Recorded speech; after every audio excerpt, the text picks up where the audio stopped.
Whoa, oh, oh, la da da da, oh, oh, la da da da, oh, oh, la da da da, making our Christmas memories.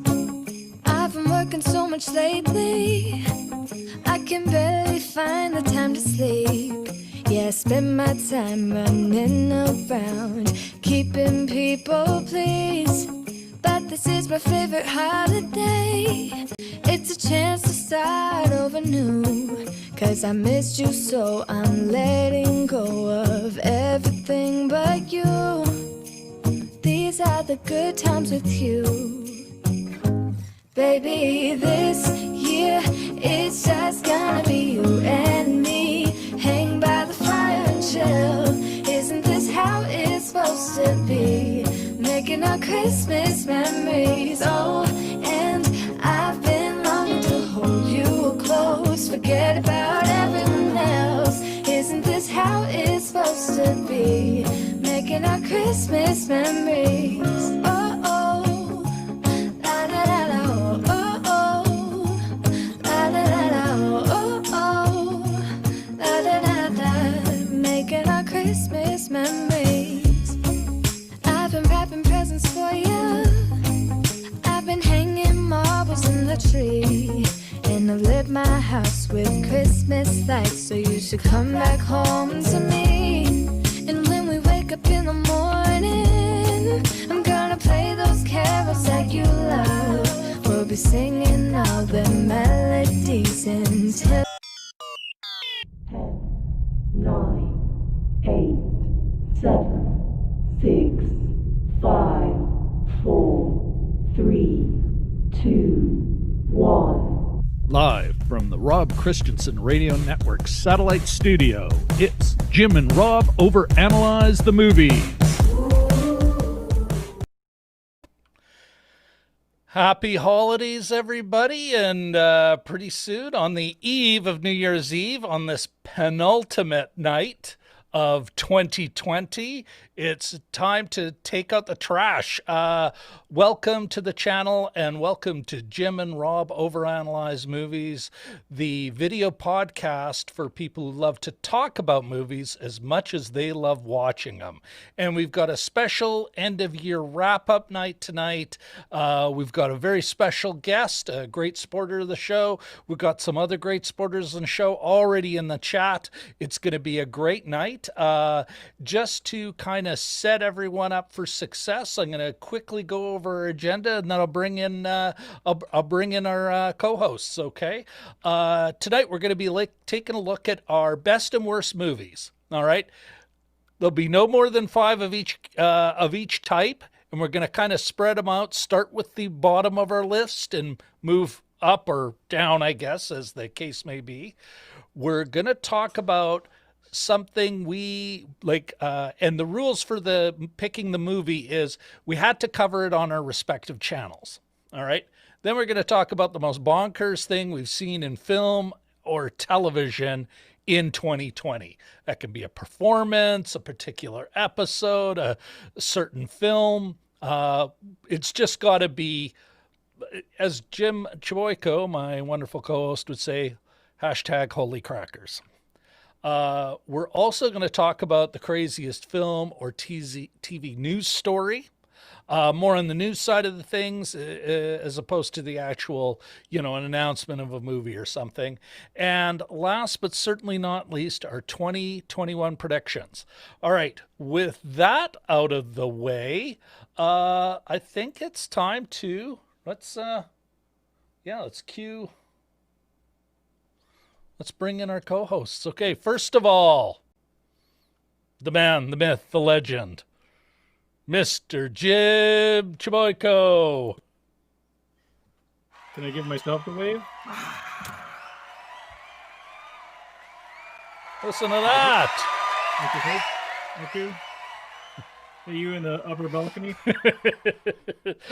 Hello, Jim. Now I'm going to go quickly to our next host, our special guest, and it's Mr. Cody Brockopp from the Brockopp Side. Hey, whoa, what is this, a crossover episode?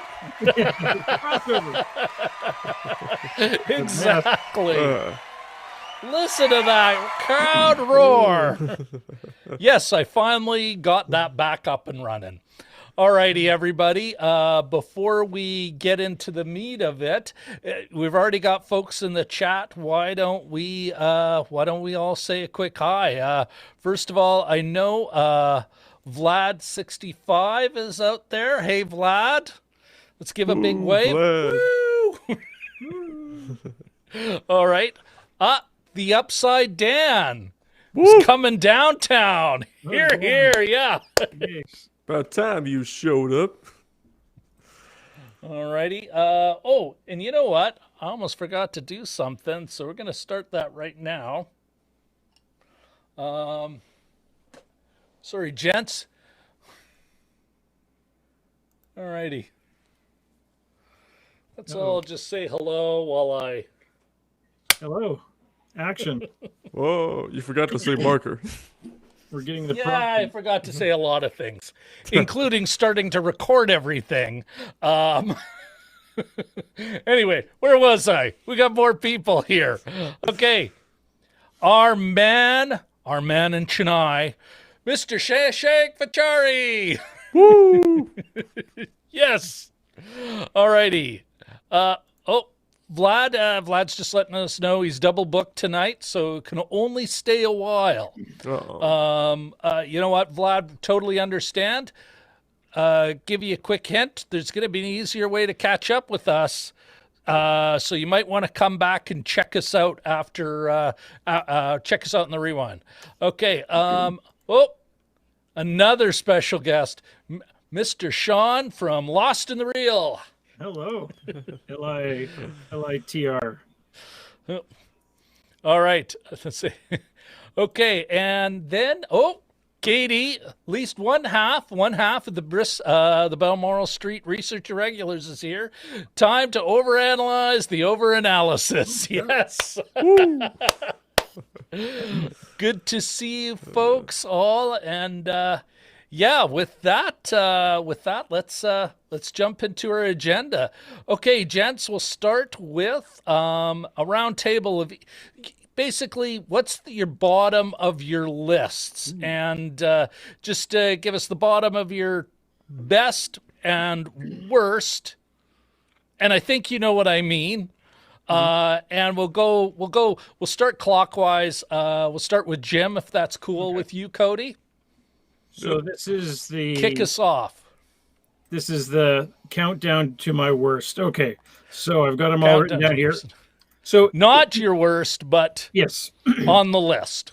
So it's not a new movie, but of the ones that we covered on our does it I still think I know hold what up? this is going to be.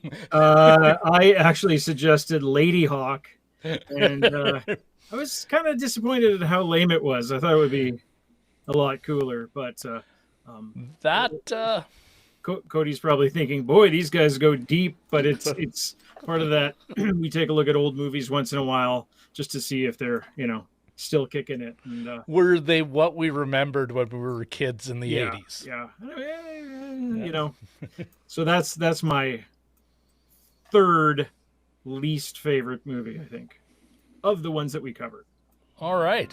Okay. What about, what's the bottom, not the best, but what's the bottom of, like, your best of list? So the third best. Yeah. You went with 3, eh? Yeah, I did 3 and 3 because I had a couple honorable mentions, but let me crack that open again. The third one that we watched, and again, another older movie, was The Road Warrior. I quite enjoyed seeing The Road Warrior again. Thought it very much held up. And it was those movies, that series, always a little bit of a crazy ride. So that Road Warrior right in there. All right. Okay. folks, feel free to chat in the comments on that. Cody, you got anything to say about Jim's choices before we get to yours? I mean, Road Warrior is an excellent movie, so I'm with you on that part. Deserving of being on a best of list. Oh yeah, absolutely. Lady Hawk, I have no idea what that is. I'm just gonna take your word for it, but Count yourself fortunate, sir. but yeah, I love me some Mad Max. Arguably the best one of the series. So Yes, yeah. All right. Okay. So next, Cody, you're up. Give us, and your call. You want to go? You want to start with a movie you liked or a movie you didn't like? Just on the bottom of your list, and we'll work our way. Okay. We'll work our way around. Okay.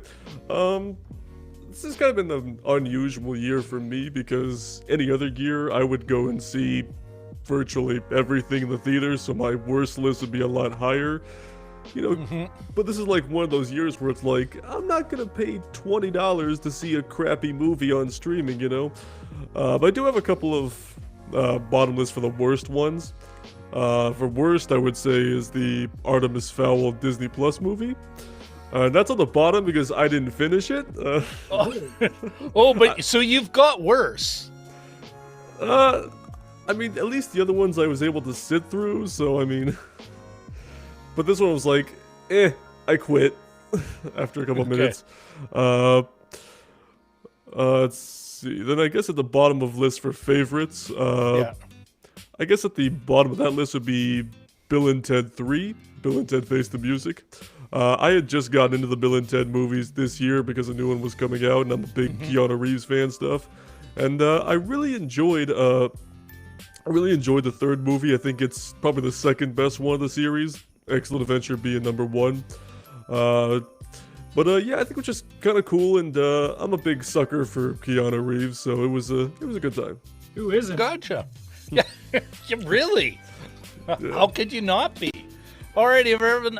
Just for you folks in the chat, feel free to chime in the chat or in comments later on your thoughts on this. What, if you had a top 5 of the worst movies that you saw this year, what would be like number 5? Not the worst, but number 5, or and the same thing for the best movies. Maybe not your very best of what you saw, but number 5.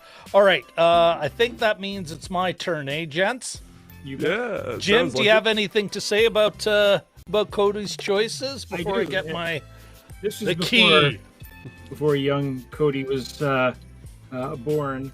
But there's several Keanu Winnipeg connections. One of which is in about 94, I want to say. No, it can't be. Maybe 91. He was looking to increase his range, so he came up here to play Hamlet with the Manitoba Theatre Center, and that was the hottest ticket in the province. This is pre-internet, so a lot of what he did and where he liked to hang out came in the form of rumors. This place or that place. Oh, he was seen over here.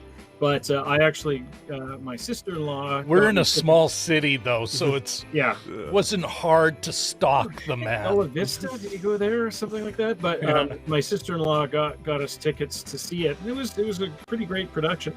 He did a lot better when Hamlet was sort of moody than at the very start, when he's a little less... There are parts where he has to sort of feign, being happy. For appearance's sake, but he was great at the fighting and the tumbling and everything else. So that's and then he's since filmed movies here. So just a couple little Winnipeg connections that people not from Winnipeg may find interesting. Yeah. All right. Okay. So I'm gonna give you guys now. On the bottom of my worst, it was almost an honorable mention on my best. But we, early in this weird experiment Jim and I have been doing, we did Vast of the Night. And I decided it was really actually on my worst of list because, gentlemen, And it was funny. Somebody else had commented. I saw it on like film Twitter, talking about, oh, if I'd only seen this earlier, and this should be it should be a contender. And I'm like, Oh yeah. you know what? That movie did not stick the landing. And as I thought about it more, I'm like, I can barely remember what it's about. Like it is all style and zero substance. And I'm like, oh yeah, this is easy. I mean, don't get me wrong. If I had made that movie, if that was my first feature film effort, I'd be stupid proud, and it'd be a great calling card. You can make style. And I don't know, Jim, correct me if I'm wrong. I was engaged up to the end. Like, I wasn't really into it, but I was engaged. I just felt that the ending was so lame, and it set up, much like Cody in his Review Rewind 2020 video of late. He, sets up that Twilight Zone thing, but unlike Cody's, no payoff. Yeah. Just saying that. So there you go. There's my that's my worst of. You guys can editorialize on my choice. Bottom of the worst stuff. There are worse. Okay. On my best list, and it could have been so much longer. We covered a lot of good movies this year, Jim, but I gotta say Victoria, that German flick we saw just, I don't know, a month ago. Yep. Although it failed the baby test, I thought it was just a great, challenging, interesting flick. The way it held that focus on her, and the arc she had, and it was just that was number 4. What do you guys think of my so far, my contribution so far? I don't know what the baby test is, so Oh, you know what, Jim, if you could explain, or perhaps Katie will explain what the baby test is, and we'll bring it up in a comment. How's that? Okay. she already has. Oh, excellent. I just gotta find it. There we go. Epic. But, we need to explain to Cody what is the baby test. So this is what's important. It's whenever a child is in danger. The younger the child, the better. Or worse. The closer it is to failure. We've actually had 2 movies, I think, in a row where somebody took a baby as hostage at gunpoint. And it was sort of an unintentional theme. So that was, and since then, I've come to see exactly how often this happens in movies. Like, it sort of opened my eyes, even watching something like A Christmas Carol, and there's a lot of starving children and children used as metaphor, ignorance and want, and that kind of, anyway. Oh, metaphor is gross. It's good to steer away sometimes from too much baby endangerment, I think. Yeah. Here's an interesting note, gents. You'll notice Richard, his worst movie of the year was Occupation, a movie that Jim and I got him to watch because we covered it. We took a deep dive on what was a great Australian knockoff of not Armageddon, Independence Day. Great. Be it a pretty loose use of that word. Yeah. I mean, the big thing I remember from that was scenes of Australian rules football, which I follow. So it's just like, and then it disappeared after the first half hour. So anyway. Yeah. All right, guys. Let me take that off. All right. I think next on our agenda is and we'll get back to our lists. Don't worry, we're not leaving lists yet, folks. No. But the next thing is a bonkers film and or television. What was, and you know what? We'll start with you this time, Cody. Okay. What was, what was your most bonkers bit of film or television from this year? Good, bad, indifferent. could be a performance, could be an episode, could be just the whole film going, wow, that was... What was it? Okay. There are definitely a couple things I could have added on to that, but this one is one I chose to talk about because I just saw it yesterday, and that would be Carey Mulligan's performance in Promising Young Woman. Oh yeah. Okay. I just finally saw that movie last night, and I was totally blown away by it. It was one of those movies that I had no clue what it was about whatsoever, went in totally blind. But like all the online praise was like, okay, I gotta go see this movie as soon as possible. But I would, especially since I didn't know what it was about, I had a lot more surprise to it, and just seeing Carey Mulligan get this very strong performance about this. I don't know if it'd be going into spoiler territory if I talked about it, but basically she kind of plays this woman who will like go to bars and pretend to be like, really drunk, so like, trashy men will try to, take her home and, do non-gentleman things with her, and then like at the last minute she'll like sober up and be like, oh, you thought you were gonna get away with this, do you? And then she'll like scare them straight, basically. And I was gonna say, so it's like the blood quantum of, for the Me Too women, but it sounds like they're getting scared straight. Blood quantum, no one's scared straight. It's all just awful. Yeah, and like in those couple scenes where it happens, she like kind of flips the dial. It's like, whoa, please don't hurt me, Carey Mulligan, kind of thing. And the ending, I'm not gonna get into it, but that ending was fantastic. So that one sticks out in my mind immediately, so that's the one I decided to talk about with this bonkers segment. Gotcha. All right, Jim, what was your bonkers? Sure. I have to say, I don't know where on the bonkers. Just a quick clarification for those of you in the chat. It just means it's the film you saw in 2020. The film didn't have to come out in 2020. So for any of this nonsense. Okay, continue, Jim. My apologies for interrupting.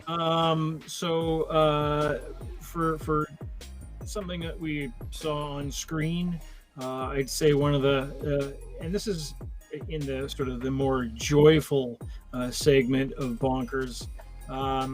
It's probably the Saturday after the general election in the States, where they sort of kind of finally confirmed Biden as the winner of the election, and then the streets filled up. Everyone emptied out, and I've heard subsequent tellings of this where what was I listening to the other day? Something about Washington D.C. and the person just said people were just almost like a switch had been thrown, and people were just leaving their houses, like just immediately to join the throng and to walk towards the White House, COVID or no, unfortunately. But and there were people wearing masks and things, not exactly social distancing, but just that sort of spontaneous joy, I think was one of those things. It's one of those situations where you think, man, I wish I was there, because they showed a lot of DC, which is a city I really like, and they showed a lot of New York as well, which is another city I like. So I'd have to say, just the joy that brought. That's all we did. Like at 2 p.m., my wife finally just said, and it was it's crappy November day here, or no, it was actually kind of nice, but it was November, and my wife finally said, just going to turn off the TV now. We've been watching this for 4 hours. So, but that was my sort of joyful bonkers moment of the year, I think. Yeah. All right. Okay. For myself, let me, yeah, you're breaking the illusion again there, man. Get back. I don't want everyone to understand it's movie magic, like a magic trick. Here, I found a quarter in your ear. My bonkers, the bonkers thing I saw as part of our show actually was Delroy Lindo's insane chewing of all scenery I mean, that there was scenery chewed in other films. Like he was leaving that set and chewing up shit on daytime television. His performance in Da 5 Bloods, it was like, that's nuts. Like he had one volume, it was all just crazy. So that was my bonkers. That was my bonkers performance. I'm like, what the? Like even now, I remember that. I remember many things about Da 5 Bloods, and I remember that especially. All right.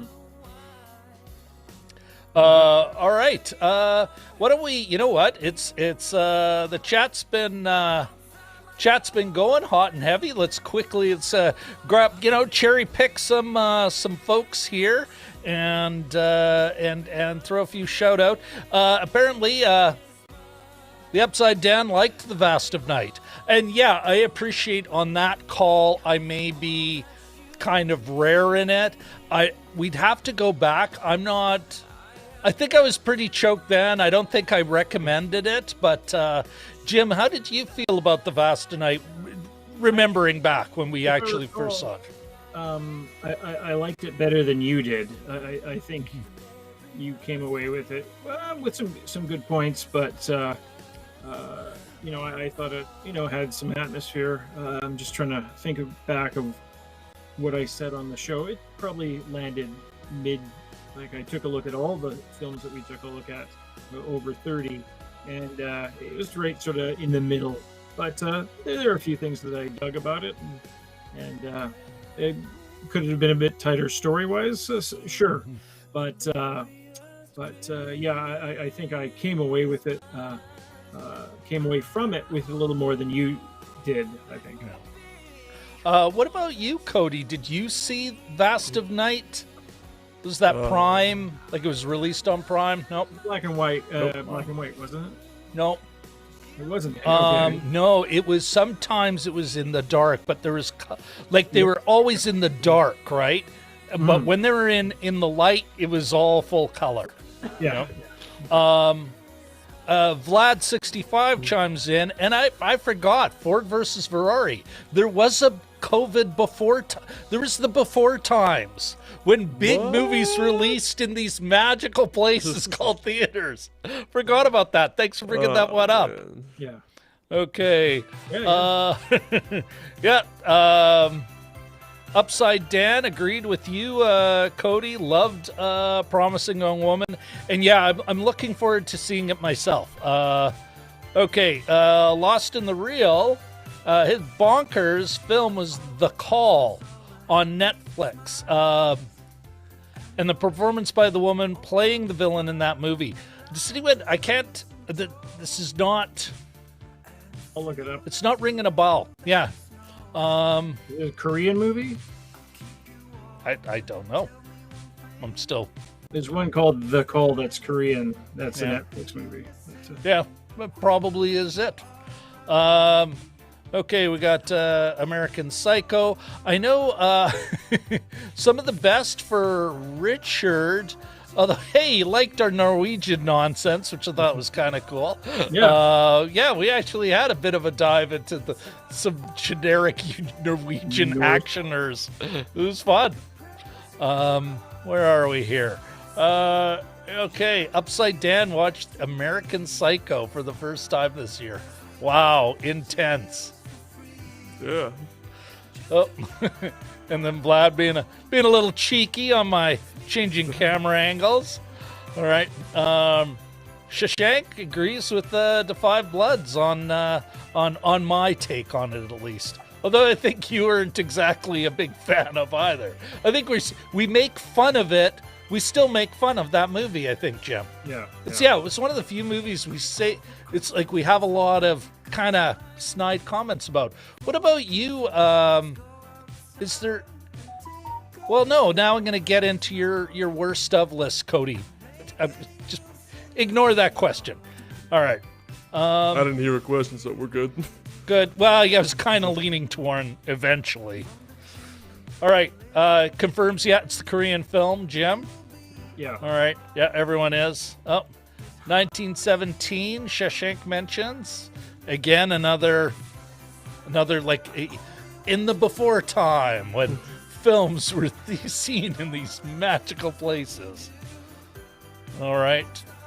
Okay, let's get back to our agenda, guys. Woo, the agenda. Yes, the agenda. Oh, and here, if the music's too loud, let me take it down a bit. I'm like, kind of, wow, it's kind of hopping in my ears. All right, let's get back to our best and worst of list. So we're moving up our list. We're not quite at the worst or best, but we're moving up the list. Let's get your middle stuff going, and we'll start with you this time, Cody. Okay. So what's in the middle of the pack for you?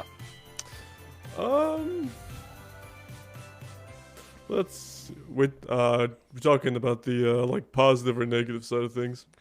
You're gonna give us both eventually. Okay. We're gonna maintain focus on you here. Okay. Let's give you all the focus, Cody. Uh-oh. I'm on the spot. All right. Ooh, I love it. He commits to the bet. Yes. Yeah. The bet, Jim. Good. Yeah. It's why we love having you on the show, there, Cody. All right. Cool. Anyway, back to the agenda. Damn it. Okay, fine. Jeez. All right. So I guess this one's kind of sort of in the middle of both. Maybe like I didn't love it, but I didn't hate it necessarily. It was the New Mutants. Okay. The movie that was heavily delayed like 85 times and went through like, who knows how many different edits. And it was like, I saw it in the theater when it came out back in like August or September. It was one of those like, oh cool, back at the movie theater after so long. But it's like, I was kind of disappointed because I thought it was going to be like a horror movie with X-Men characters. That's what really excited me about it. But it was like, kind of like just generic haunted house type movie, which I'm really tired of seeing, honestly. I think Hollywood needs to step away from that trope for a while, but, there were some cool ideas. I like some of the characters and a little bit, but overall it was just kind of, eh. Yeah. So is it on your... So that's on your worst list? Like, it's not the worst, but it'd be on the, I didn't like these movies. It wouldn't be on my best by any means, no. Okay. What about, what was it, middle of the pack? Not your very best for the year, but that you covered, but in the middle on your very best of the year. So you're kind of best. Yeah, the ones that I liked. How many shades of best? Give us a couple off that list. Okay, this is one movie that I did cover, and I did like it, but I haven't really given it a whole lot of attention since it came out. Onward, the Pixar movie. I really enjoyed it. I like the world and the storytelling and the emotional appeal there, but, it's one that I wasn't like, whoa, I love this top 5 Pixar movies of all time, but it's like, I liked it. I bought the Blu-ray when it came out, and I own it. It's really fun, but, it's one that I will rewatch at some point, but it's not like a Toy Story or Incredibles or, like that tier of Pixar, but I feel like it's something that I haven't given enough attention to, that I think it deserves a little bit more. So I guess I'd be kind of like definitely in my positive range, but not like best movie of the year kind of thing. I guess that makes any sense. Yeah, I think so, eh?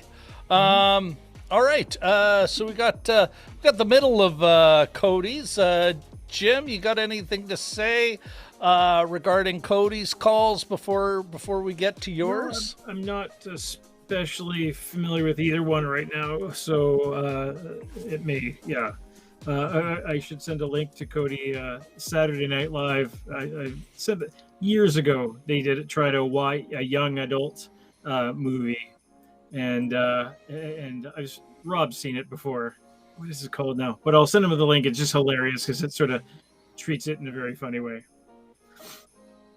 All right. Well, what's in the middle of your pack, Jim? For the worst one, I guess I didn't quite have the heart to call it the worst, but I have D5 Bloods as the penultimate. There's that word again. Yeah. It's an awesome ultimate word. Worst list. Yeah. No, it was just sort of a lot of Spike Lee stuff. The spaghetti against the wall kind of thing, and just and maybe that's the point, is the lack of restraint. A movie is a luxurious thing, right? And you sort of expect there to be luxury in different forms, whether it's shots or performances or what have you. But there's got to be some restraint too, like just to keep it in, to keep the tension going. To, some of the best things are those moments in I can even remember back to Michael Moriarty in Law and Order, those first few years where he was so ready to burst, but he never did. And those were always, his voice would be shaking, and it would be the most powerful scenes. And there's no restraint in this, and not a lot of sense. Now it's getting on a lot of best of year-end lists, which makes me sort of wonder. I mean, at one point I'm confident with how I viewed the movie, but maybe as a white guy, maybe that, I don't know, or maybe as this movie obviously spoke to some people, didn't speak to me. Did I miss something? I don't think so. There are elements that didn't make sense. A character sacrifices himself by throwing himself on an explosive when there's nobody around. It didn't ring true. That's, that line didn't ring true to me. The situation didn't. The son of the one character goes to the washroom in the woods. Oh, and look, here are all the gold bars. It just, I don't know. And the shame of it is being one of Chadwick Boseman's last movies. But yeah, there you go. Did you get a chance to see D5 Bloods? Did you cover it on your channel, Cody? I did see it. I didn't cover it though, but I liked it when it first came out. Granted, I haven't really thought about it much since. It's kind of left my headspace a bit, but I do remember liking it. I really liked Delroy Lindo, and I thought Chadwick Boseman was a strong element in there. I think I need to give it another rewatch to give my proper thoughts on it, but those are kind of like the couple things that stood out in that movie for me. Were those two? Yeah, I feel very similar, if it just perhaps stronger, as Jim does about that flick. And I would say, Jim, if memory serves, and some of the other folks in the chat could confirm if I'm right, I think some of the best parts of what was, up to a point, one of our most successful shows, even though neither of us liked the movie, was when we were making fun of the critics fawning praise Cody. Like, it was just fawning, and I actually, when you start to see that kind of fawning, it's almost like you didn't watch the movie, or boy, you weren't paying attention to it. You went because it's so lazy. It's that fawning laziness, which drives me crazy. But yeah, these critics, and all name critics from top tier organizations, they're all just falling all over themselves. Oscar contender, another Oscar contender. It's Jesus. More swearing to follow on that subject. No. All right, Jim, other side of it. Yeah. What did you have in the middle? What did you have in the middle on your best of? I had the one that Shashank actually had us watch, which was Three Idiots, a few months back now. I believe it was Hindi, an Indian movie in any case, sort of sprawling years, following this friendship for years and years. It was fun. It was surprising. It was eye-opening. It was sweet. Again, being unfamiliar with the actors, you're not sure their special tricks or their chops. And so, of the movies that we watched, I was I'd say Three Idiots was my second favorite. Gotcha. Have you seen it, Cody? Nope. It's on Netflix. Check it out. Well worth Cool. it. Yeah, sweet. Yeah, I gotta agree. All right. Here, 1 second here. Anybody talk to Shashank if anybody wants to know about Three Idiots. He's a good advocate for. It's not just us, but like, okay. Well, it could be, right? Well, you know what though? Like, if see the movie, you'd be honored to take on that title.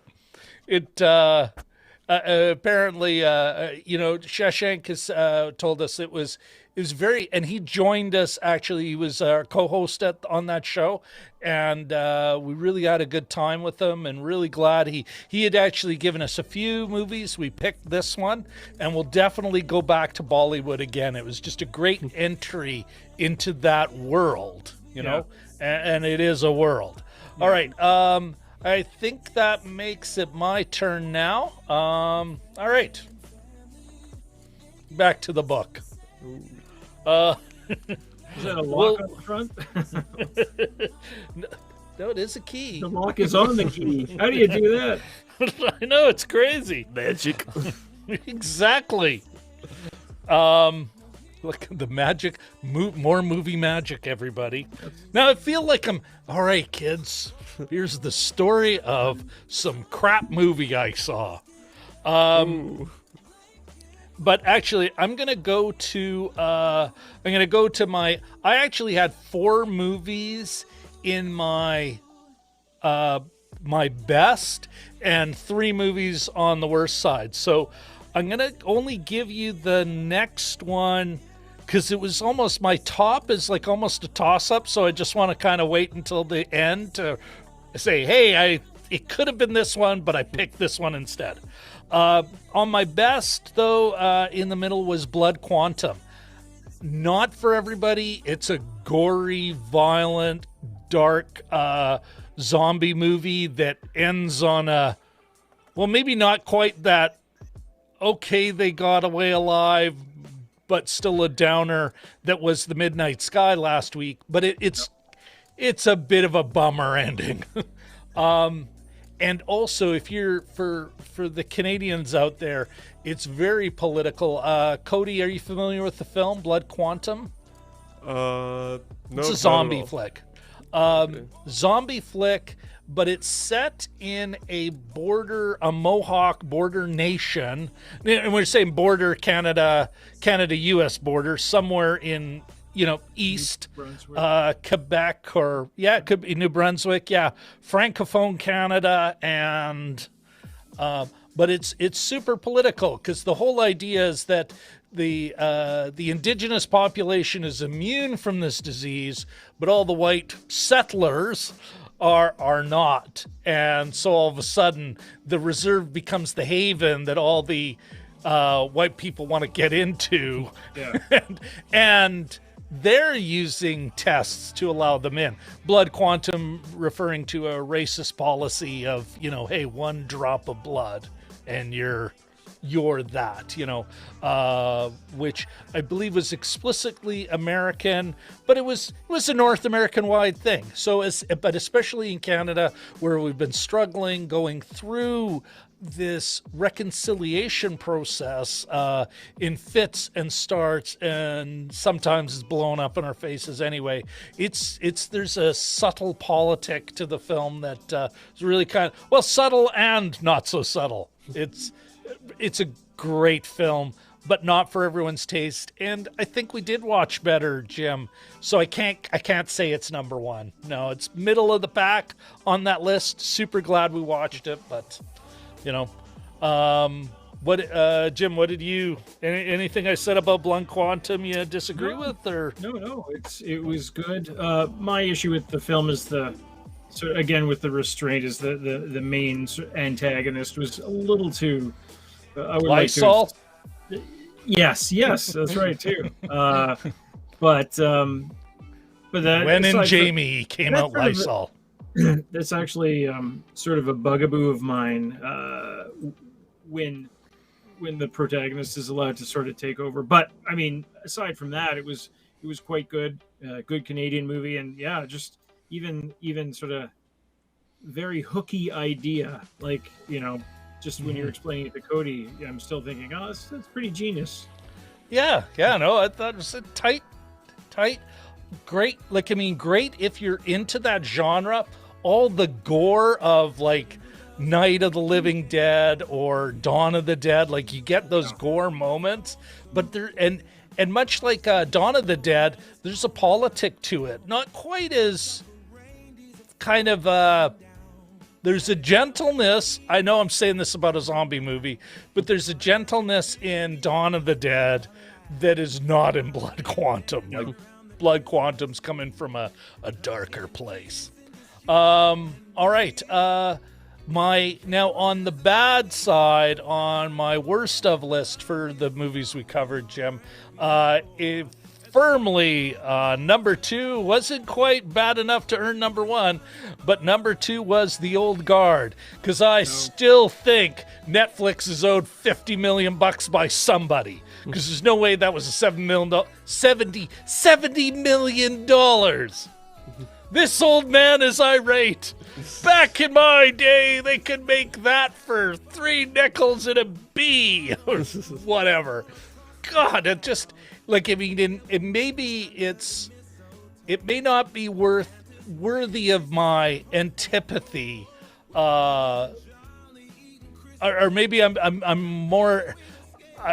judging it harshly, but it has so much going for it. It should have been so much better of a movie, and so yes, on the worst list. It was naughty. Cole.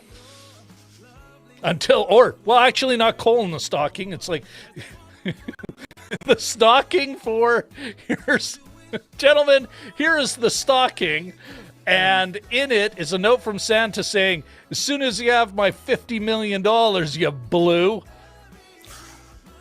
Because that's even though I gave you $70 million, you gave me a $20 million film, once you have, then you'll get some Christmas presents. That's my story, and I'm sticking to it. Sure. There is my hot take. What about you, Cody? I don't know if you covered it, but you had to have seen it. The Old Guard? No, I actually kind of missed it, to be honest with you.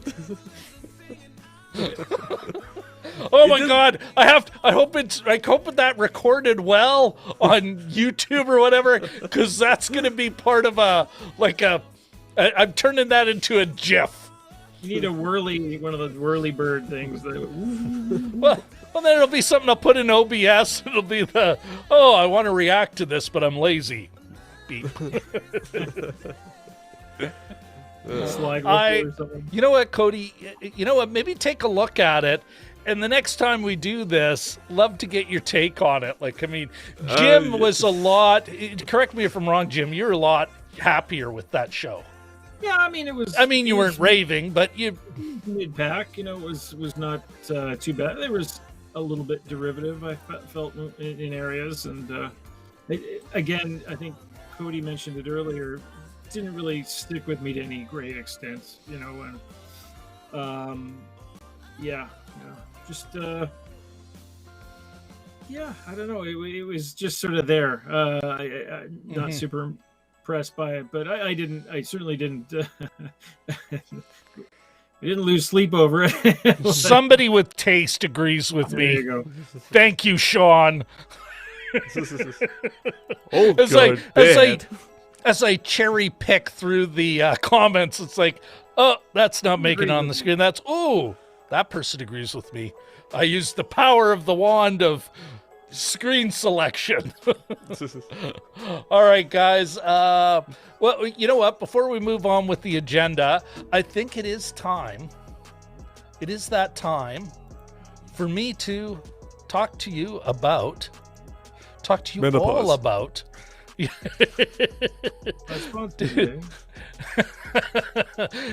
all about likes and how important they are to a small and hopefully growing YouTube channel and the YouTube algorithm. So if I could beg you all for a like, a subscription perhaps, and then let us not forget perhaps to ringy-ding that. Yes, that bell. Right in there. Oh, There. brilliant. I'm subscribing to the bell, I guess. That. Alrighty. Okay, next on our agenda, folks. All right. Crazy film and TV news stories. So not... And yeah, the crazy can't be like the news that this was coming out. But, you know, things related to releasing and that, you know, I would get. Anyway, what, Cody, let's put you on the spot. Okay. Oh, wait a second. You gotta fill the whole screen again, are you? No. Okay. Apparently that leads to dead air, so, no. Okay.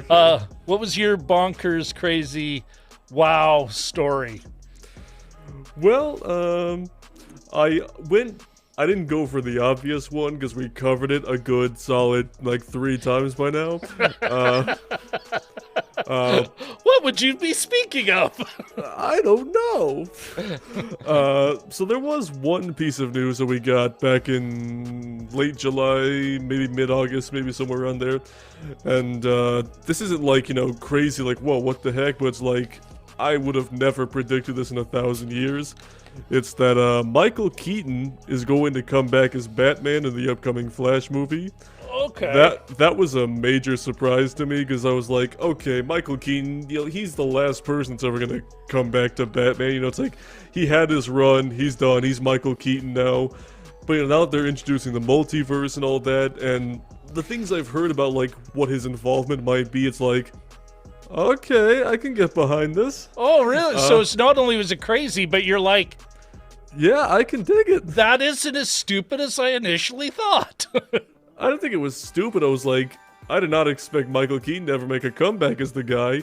And also the fact that he's going to suit up in the suit as well, so it's not just him as Bruce Wayne be like, back in my day, I blew people up with the Batmobile. So like he's going to be, you know, suiting up and all that, and I think it's just going to be really cool to see him again as Batman. You know, I know he's a lot of people's favorites, you know, and I have all the respect for the guy as the character. And he was part of my early upbringing for Batman as a child. And before, you know, like Christian Bale and then others came into the scene. But, you know, I think it'd be kind of cool to, like, have, like, not to sound like a youngster or anything, but, you know, have, like, you know, the OG Batman come back for, you know, at least one more go. I think that'd be really cool. Yeah. No, I that makes sense. Well, and do you think, Cody, part of the reason... Sorry, I'm laughing at Katie's comment. Do you think part of the reason you're open to it and it isn't, like, I could imagine a different time and it would be just funny, but part of it was he did such a good job playing the villain, and an interesting villain in, what was it, Homecoming? Mm-hmm. Spider-Man Homecoming? Yeah. That first Spider-Man with Tom Holland, like all Spider-Man. So I get them mixed up. Yeah, you're right. But and that Into the Spider-Verse did so well. Mm-hmm. Like, what do you think on that? What are your thoughts, Cody? Yeah. Please try and pull a question out of my question that was really a statement. Yeah, I mean, you know, the multiverse is definitely something that both Marvel and DC are stepping into. And also, I guess part of what made it feel like, okay, you know, they're doing more multiverse stuff on the big screen is, you guys probably don't follow it if I had to guess, but, you know, I watched a lot of, like, the CW DC shows, like Arrow, Flash, Supergirl and stuff. And they got really heavy into the multiverse stuff over the last couple of years, like with their Crisis on Infinite Earth special, where they had like John Wesley Shipp come back as the Flash, and They had Ezra Miller show up too, which was cool. And like, and actually going off that part, Ezra Miller's Flash showing up in like one little cameo in that like was like, oh, this is opening up a whole realm of possibilities. So I guess that way, bringing back Michael Keaton was not impossible at that point, but it's like, okay, they're going for it. So I'm really down to see what both studios do with the multiverse stuff, and I think it's gonna be really exciting. You know, it's gonna be pretty fan servicey, but as long as they can, you know, put some genuine heart into it, I think it'll be okay. Richard, apropos to your story here, so maybe Michael Keaton will be reprising his role both as Batman and as Birdman, which I find very entertaining. All right, okay, Jim, what's your crazy news story? I don't know. It's not a fun one, and it's not particularly crazy, but it's the one that really made me. I was sitting there. I had Twitter open on my phone, and my wife often accuses me of going, "Oh shit," and saying something super dramatic and having it be about a sporting thing that she doesn't care about. But in this case, I think it was right about dinner time on Friday in August. And the note came that Chadwick Boseman had died. And I went, holy crap. And she said, this better be good. Young. And I said, yeah, Chadwick Boseman died. And I checked several sources, so it wasn't just a rumor or whatever. And it looks like I'm like, he died. He's 43, he had colon cancer. And it's not just for the sentimentality or just the emotion of somebody dying and, oh, that's obviously sad, but it's what it meant sort of in the grand scheme of things too. I guess most importantly, superheroes and even people who play superheroes aren't supposed to get sick, and they're not supposed to die at the age of 43. So there's that. There's Oh, excuse me. On a business footing, this was the start of a whole big Black Panther thing, right? And so there was sort of like, what happens now? And then there's also the role that he played as you know, in terms of the African American community, the importance that evidently he had and his role had, and his, I think when you look back at the roles he played, he didn't often play drug dealers and that sort of thing that unfortunately young Black actors are cast as. You know, I believe he played Thurgood Marshall, and he played a lot of sort of social justice types and historical figures and that sort of thing. And man, Denzel Washington just turned 66 this week. I saw some birthday, congratulations or what have you on Twitter. He was 22 years older or 23 years older than Chadwick. And so I think not just his death, but that and the ripples of it, very sad. And it was one of those things that really, in this crazy, crappy year of 2020, one of the things that made me go, whoa, like sort of a stomach blow, yeah. He also, like, one of my favorite roles of his was kind of it was almost like an indie, Message from the King, where he played a South African. He was looking for a sister, and then it was kind of a very much an LA noir thing, and also another not standard, marginalized, racialized role. Yeah. Wow. Just to offset that one, because it's a bit of a bummer.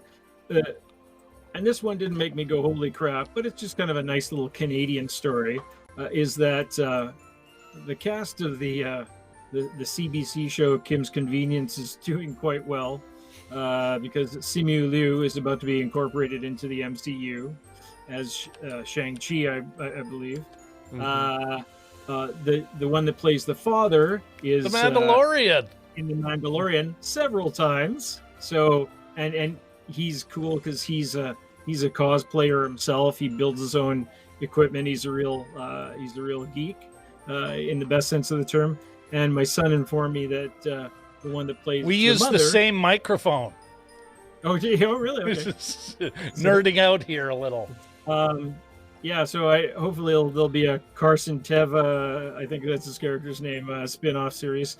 But it was Simu Liu, who plays his son in Kim's Convenience, first tweeted out a picture of him in the Rebel uniform, in the orange pilot uniform, orange and white. And I thought, oh, this is clearly photoshopping or something before I knew what it was. And then the one that plays the mom is apparently in The Expanse. So they're all doing pretty well, and in kind of science fiction fantasy, which you wouldn't normally think of from their gentle, but really good show. Mm-hmm. Okay, well, not much you could.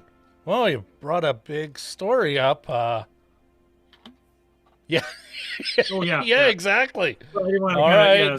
Moving on. I wanted to have the other one just to balance it out a bit. Yeah. And now for something we hope you really like. Yeah. My camera just fades out after. I was kind of bouncing around on this one until I read this piece in Vox. It came out today. And there's some humor, and then I'm going to bring it home to something a little less than just comedy here. Bear with me, folks. All right. So, Hilaria Baldwin, for those who don't know, is Alec Baldwin's spouse, and a Spanish immigrant, according to her.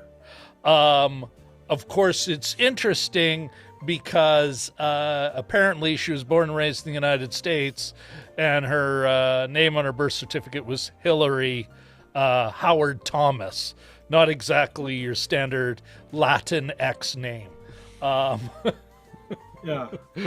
Oh, sorry, Hillary Hayward Thomas. Coming under fire for alleged. And now, before we get into there is a serious aspect. I am going to pivot on this story. But if you, it also has, guys, like, honest to goodness, some of the snarkiest, but really good writing in it, in describing her. It's like, this is the lead paragraph. The writer is Alex Abad Santos. I'm not entirely sure I'd ever consciously thought about Hilaria Baldwin until this week. That name's ridiculous.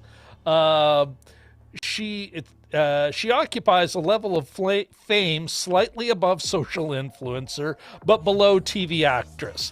Now, I think that's kind of a cheap shot on TV actresses. Like, I mean, working hard to, in a tough business. But still, it's just that bit of snarkiness. I'm like, now that's a great intro to more snarkiness to follow. The heart of the story is it looks like don't know. Although the way she answers these questions, it's like, you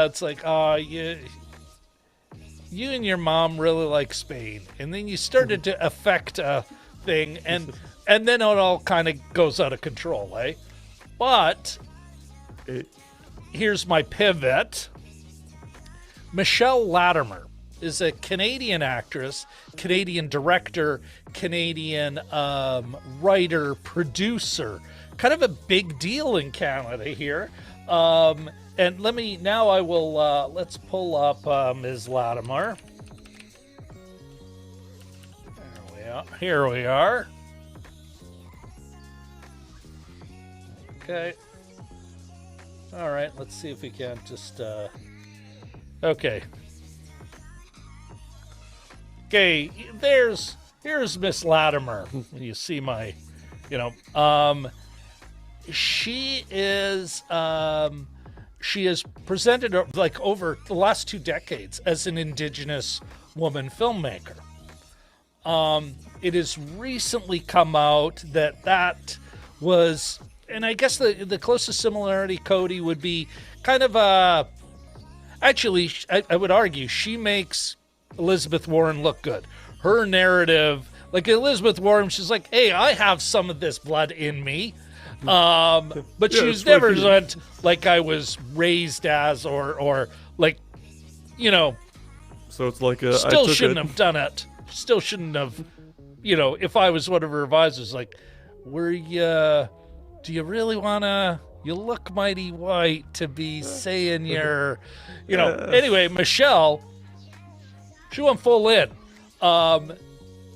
Finding out later that, yeah, that may have been a bit of family lore that grew into this thing. But here's the thing, Cody, and for those of you who don't know, the way the Canadian film industry works, there's a lot of government programs and government support.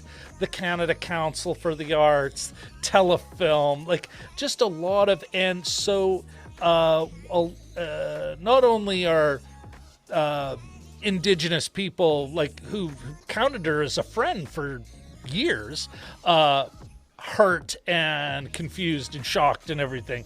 But some of them are going, you mean I got screwed out of a program that would have been great for my career because this white woman rolled in and went, I'll take that. Sure, I'm Native. Now, it brings up a lot of issues, but it's one of those things where it's like, we've been doing this for years. Gray Owl was one. And of course, there's a lot of,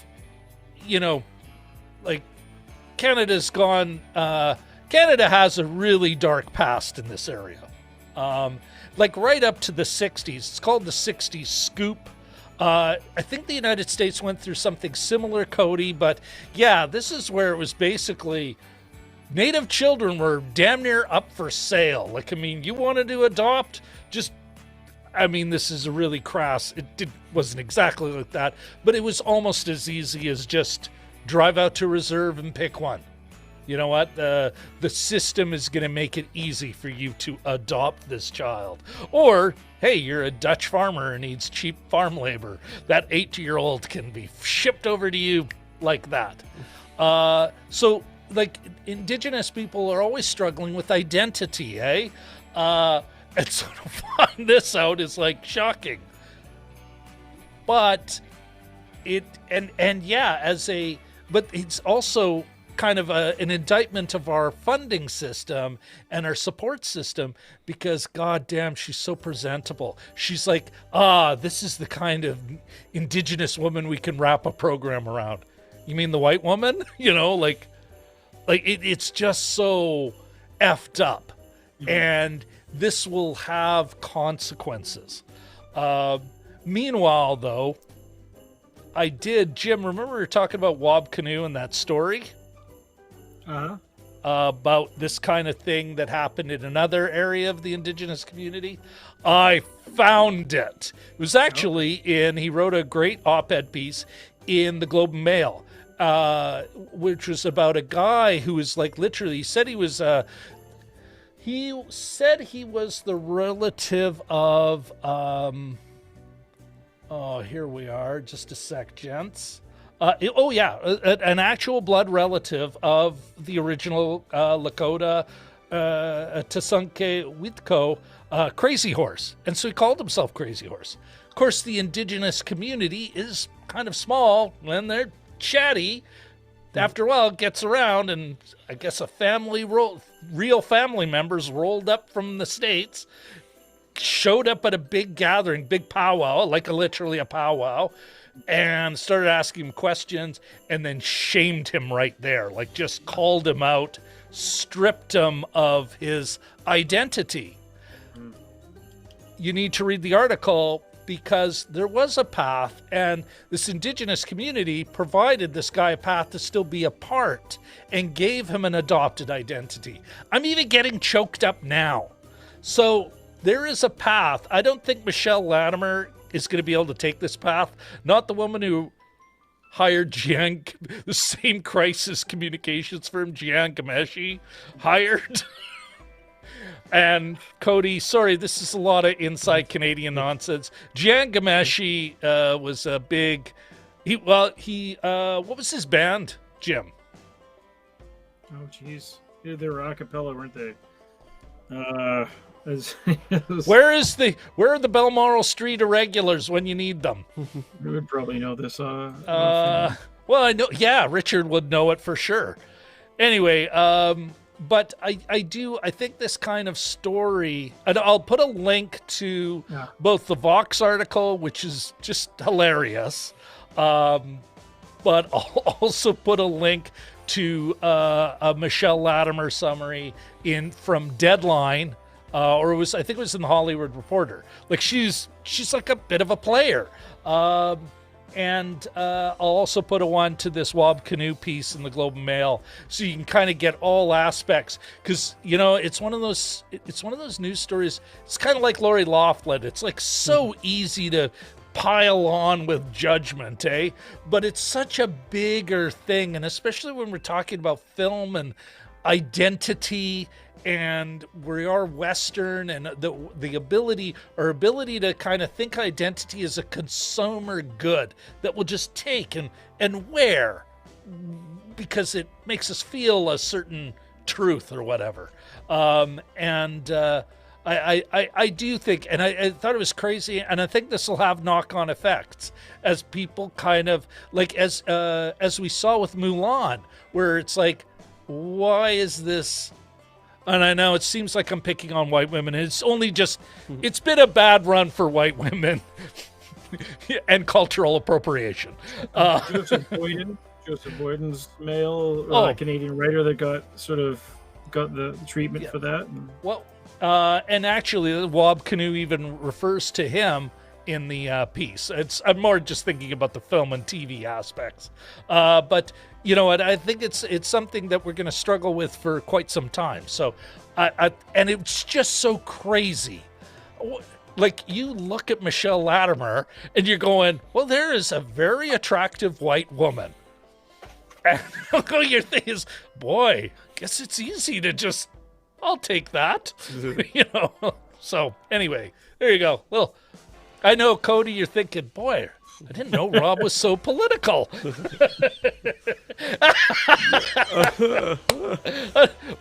Another great moment, another great Cody. Yeah, I mean... What am I doing here?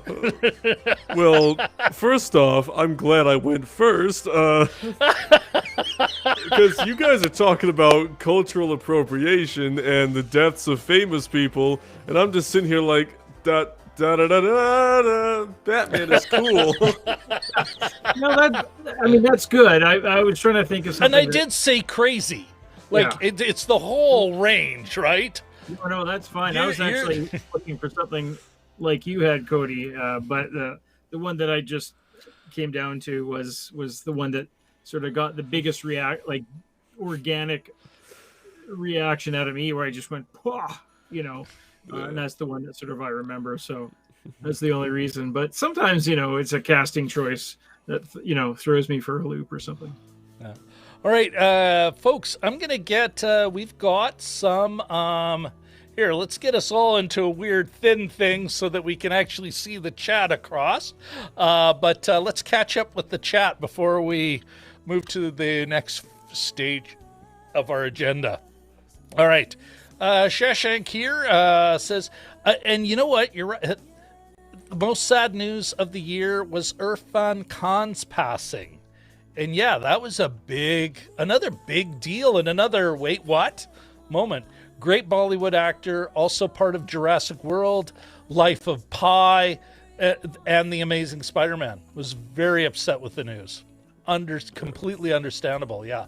Thanks for bringing that up, Shashank. Upside Down chimes in, little support. Of course, our chat, because it's one of the best chats around, I think, is off to having their own adventures again. Yeah, we're just supporting kind of background noise for them, yeah. What are those douchebags talking about? Whatever, let's just talk about whatever. We're going to do our own thing here. You ding dogs, do your thing up there. Okay, lost in the... Sean didn't know. See, our chat's informative. Yeah. I totally forgot that he passed, honestly, just He was 53. with everything that went on this year. It's like, wow. Young man, yeah. Again, also, suffering from cancer. Yeah. Okay, Slumdog Millionaire, Inferno. Which Inferno are you talking about, Shashank? Like, is that like a? Because there's been like a Dante's Inferno, and I'm curious, Shashank, if you could let us know which one you're referring to. Holy doodles! Here's a deep cut. Moxie Fruvis. That was the band. Yeah. Right. Thank you, Richard. We did. And Richard, did you even have to look it up?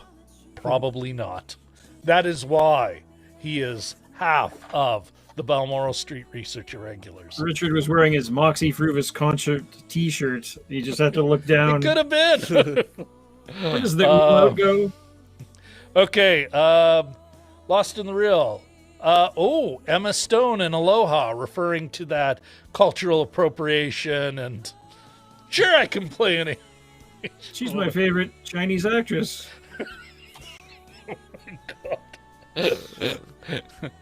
I always thought the Chinese were so different, but apparently they're just like us. I love this topic of conversation so much. Okay. All right. We'll keep moving. Okay. The Upside Down, the Tom Hanks one. I'm not sure what you're referring to. I think it's one of the Da Dan Vinci Brown. Code movies. Okay. It says All it's right. one of the Dan Brown ones. Oh, okay. All right. Yes. Okay. All right. And then Shashank is referring to Langdon. And you know what? I'm actually going to Upside Down, Scarlett Johansson in Ghost in the Shell. I'm just going to watch Cody's reaction during this. This is one of those areas where I'm like, I mean, yeah, they did some weird things with that, but I'm not sure that is at the same level as some of the other stuff we've been talking about. Yeah. You know what? Maybe it's something for a different show. You know what? Maybe when we're doing, maybe we should. Cultural appropriation special. Let's go. We got our team of lawyers standing by.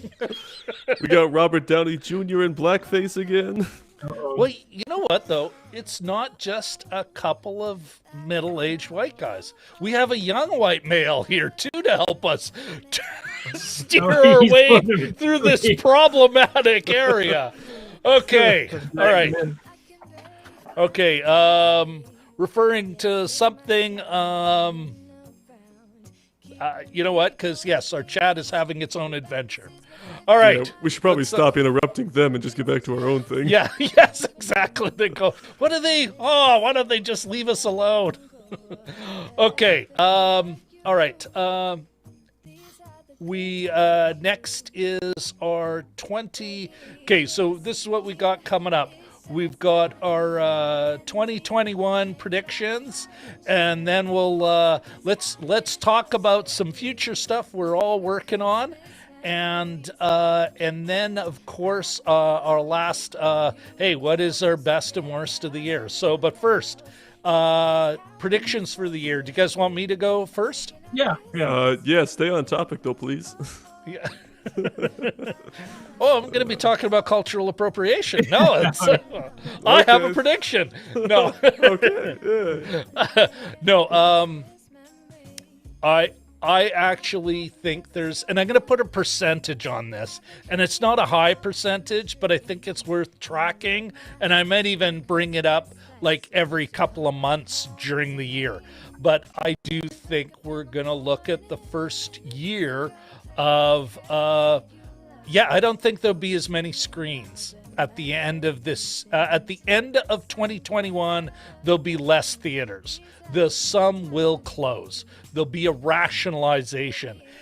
And what I think that really means, and it was only something that kind of, like, I know we've talked about this a bit, guys, but I think that means like a, less screens means less seats, which means less money you can get out of it, which means price increases and less movies made for the big screen.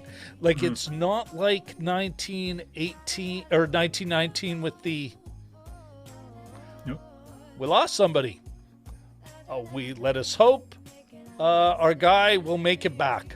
Or who knows, maybe he's like, okay, I don't know. Got to check out.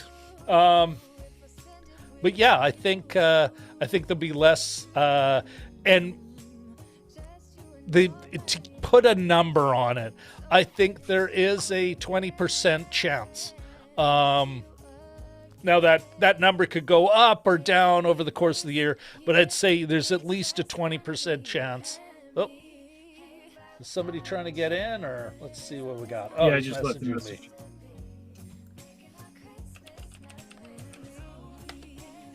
I think there's at least a 20% chance we're going to lose. There's going to be less screens, and that's going to have other knock-on effects. But yeah, a 20% chance of less screens by the end of 2021. There is my prediction for 2021 as far as film goes. What do you think about that, Jim? Yeah, I mean, I'm very much even keel when it comes to predictions. I always sort of try to land right in the middle, but I can see this. I can see that. You know, this COVID situation. Several people are saying that you know it's going to be with us for a while. You know, it'll be like it'll change. We'll just have to be cautious of it. Yeah. Or, you know, happily, somebody else said, this is one pandemic that was possible. Who's to say that there's others? So I think in there, industries are gonna prepare for something like this happening again. It may not be next year, maybe 10 years down the road, 20 years down the road. Nobody needs a disruption like this, right? When I was a young guy, I thought, well, I'll just work in restaurants all my life because everyone always needs restaurants, and restaurants have always been there. Yeah. As we now see, that certain things can come down the pike that will get in the way of that. So I think industries are cautious. They do their long-term planning. They have things like this in mind. So yeah, I wouldn't be surprised. Yeah. Well, so Cody, because you got the internet said you'd had enough, or you're like, oh my God, are these guys gonna? How crazy are they gonna get? My prediction was, and I gave a percentage. I said there's a 20% chance that there's less screens. And let's give it a number. At least 5% less screens from 2020, from the end of this year to the end of 2021. At least 20% chance, and I will revisit and revise over the course of the year. That my prediction probability as more information comes in. But I think at least now you got to give it at least some chance that there'll be less. Like, you know, they're not opening up the theaters tomorrow, and after a while, going to what Jim was saying about being conservative, it's not there is no contingency for a theater. It's like, I guess we close. It's the other businesses who are already retooling for a different landscape, you know. And again, like when I'm thinking about the Spanish flu and film, I got other entertainment choices. What did they have then? Well, I could whittle. Radio wasn't even a thing. Like, radio existed, but it wasn't a thing. You know, like the options, like I know we said there haven't been any movies, but we somehow managed to talk about a lot of movies that came out this year. You know, they are making movies now, so it's the art form will survive, but the delivery system, I think, is going to permanently change. So that's my prediction. Cody, Yeah. you are the man on the spot now, baby. Back to Cody. There you go. Okay. Yeah, going off of what you said, I wouldn't be surprised if we had a decrease in movie theater screens. We talked about this a couple times, how, Yep. we think movie theaters will start to progress more into, a more premium experience, or not just a casual, hey, $5 matinee day, but we're like, yeah, let's go to these, the fancier screens and all that for a little bit more of a price, so wouldn't be surprised, but I do think after all of it, they'll pull through okay, after hopefully everything is back under control in a few months, knock on wood. So am I going into my prediction now? Yep. Okay. Let's see. So I have a couple. The first one, I know this is going to be a bit of a hot take, but I don't those are think the best takes, especially for the internet. What could possibly go wrong? Yeah, so I think in 2021, unquestionably, movies will actually come out. Number two, Oh, that is a hot take. Way to take a big swing at the risk machine. yeah, I don't really want to take too many risks after that whole dilemma we all just got in 3 years ago. But, so yeah, so the rest of my predictions aren't really state of the universe kind of thing, things are gonna go downhill, but they're just kind of a couple movie Well, and I'm related not things. doing a John Campea here either. I'm like, you know what? A 20% chance, 5% less. Not Yeah. everything's over. Yeah, Oh, if this wait, everything's fine. was, yeah, if this was John Campea, I would have signed off by now. Okay, so my other two predictions are, so next year we're getting a G.I. Joe spin-off movie called about Snake Eyes. I don't think anyone's going to care about that movie when it comes out, to be honest with you. G.I. Joe just... I didn't even know that there was going to be a new G.I. Joe movie. Wow. Yeah. Yeah, I mean, there you go. I mean, it's one of those 80s franchise which I can't really have a complete opinion on because I wasn't there, but it's one of those franchises that hasn't really found modern relevance, I don't think. Not like Transformers or some of the other ones that have found new life and continue to grow, so I just feel like there's not a big demand for G.I. Joe content right now in this day and age. I could be wrong, it could be a weird smash hit that makes 900 million or something, we never know. And then my last one is just a little quick one, kind of like that, and I feel like, Rob, you might agree with me a little bit on this one. It's, so in March we supposed to get the Snyder Cut for Justice League finally. Oh, yes. Many are anticipating I it. will have an opinion. Yeah, so I'm anticipating it. I think regardless of what happens, it will be better than the theatrical, but I think my prediction for the response to that, for just the internet as a whole, is going to be it's going to be received about the same way that the extended cut to Batman v Superman was, where some people, it's 30 minutes of extra footage, and to some people it's oh, this makes the movie significantly better, it fills in a lot of gaps, it's a more complete story now, and some people love it. The rest of the people that didn't like the movie to begin with were still bad. So I think that's going to be generally how the Snyder Cut's going to be perceived. The big fans of his content are going to be oh yes, all this new stuff. It's this makes it 10 times better. This is definitely the true version. And then those that, never liked his DC movies or just movies in general are yeah, whatever. They spent all this money and it's still a bag of poo. Whatevs. Well, Yeah. because it's going to be released on television, streaming. Yeah, HBO. Let's call it Max, yeah. TVO. TV. How will we know if it was a success or not? What is that metric we can use? That's a tough one, eh? Well, there's a Success few for COVID things. times. Well, I mean, they'll probably say how many people streamed in the first weekend it comes out. That'll be a big thing. It drew this much traffic into it.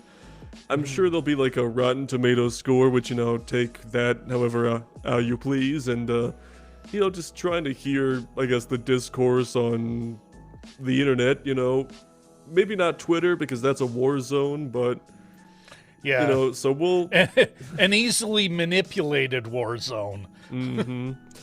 Yeah, so I think it'll just be a real word of mouth thing, whether stuff like that. But also, I've heard they might do like a very small theatrical release for it, like if you wanted to go see it on an IMAX screen or something. So maybe if that happens, I'd probably go check it out that way. But I think it's just gonna be a matter of if you like his stuff, you'll like this. If you didn't like his stuff, you're not gonna like this. It's just it's not gonna bring a whole new wave of Zack Snyder fans or haters turned fans, unfortunately. Would you say I'm kind of wondering, like, if we think about so the Snyder Cut, last time I heard, this Upside Dan just commented, the Snyder Cut, last time I heard, was going to be 4 1-hour parts through 4 weeks. So kind of like a half a Mandalorian chapter. Like a part. Yeah, like a limited series kind of thing. Yeah. I heard, yeah. Oh, go ahead.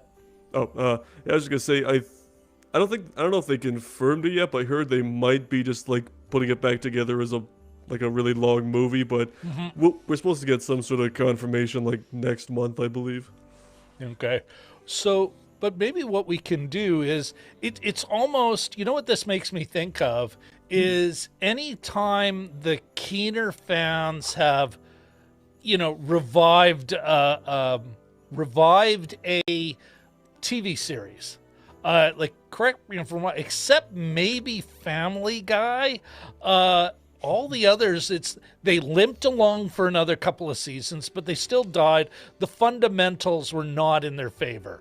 Maybe they were a brilliant film like a Community, or a television series like a Community, or maybe they were, crap, but it's still one of those things where this has really been created because of that super keener fan base.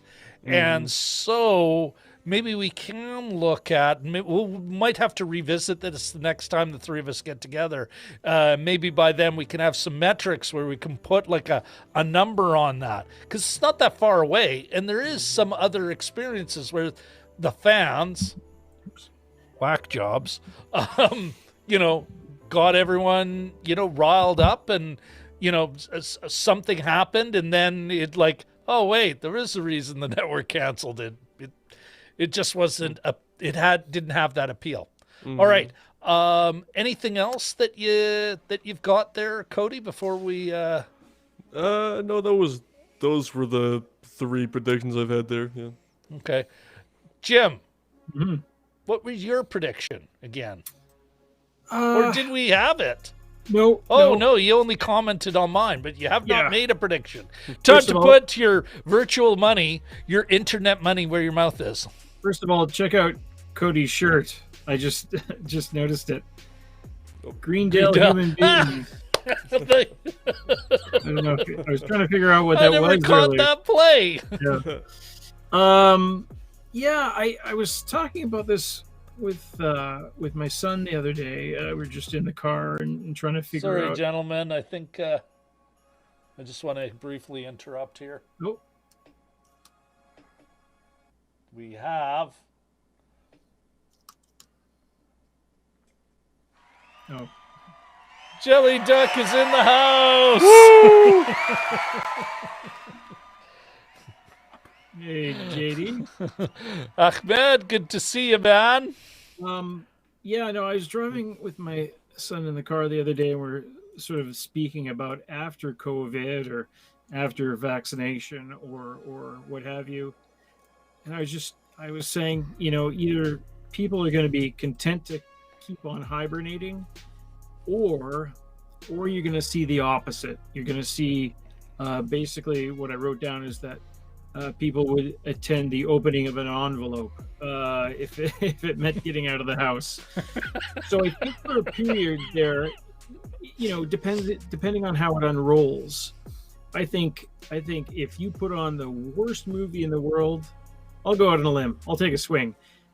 I think the theaters will be full for, if it rolls out in a sort of dramatic, instead of like that little kind of bit by bit way, but if people are all of a sudden able to be vaccinated within a couple months, I think people are going to strike back with a vengeance.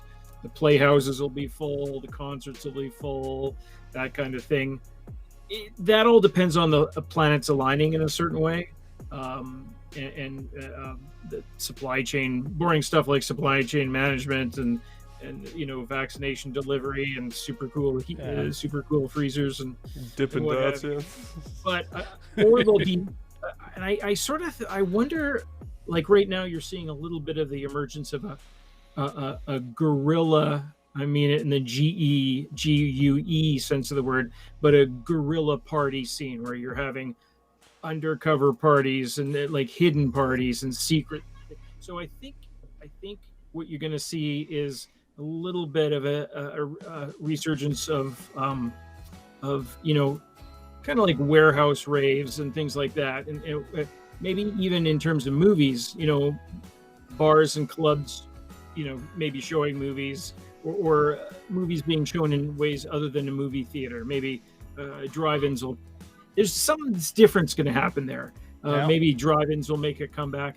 Our climate, Cody, isn't really great for that. But I know down south, drive-ins were doing some pretty good business this past year. So I think there's something in there's going to be some creative kind of way that people are going to get together to watch movies, to consume art, or just to get out. That's sort of what I'm thinking. As I said, it all depends on how this next 6 months evolves. Yeah, I don't see I'm not sure I'm buying the gorilla thing. Like, especially now, it's so socially, like it's never celebrated in media right now. And the second we can actually like legally or safely congregate, it'll be, no, we have these theaters, they're custom designed.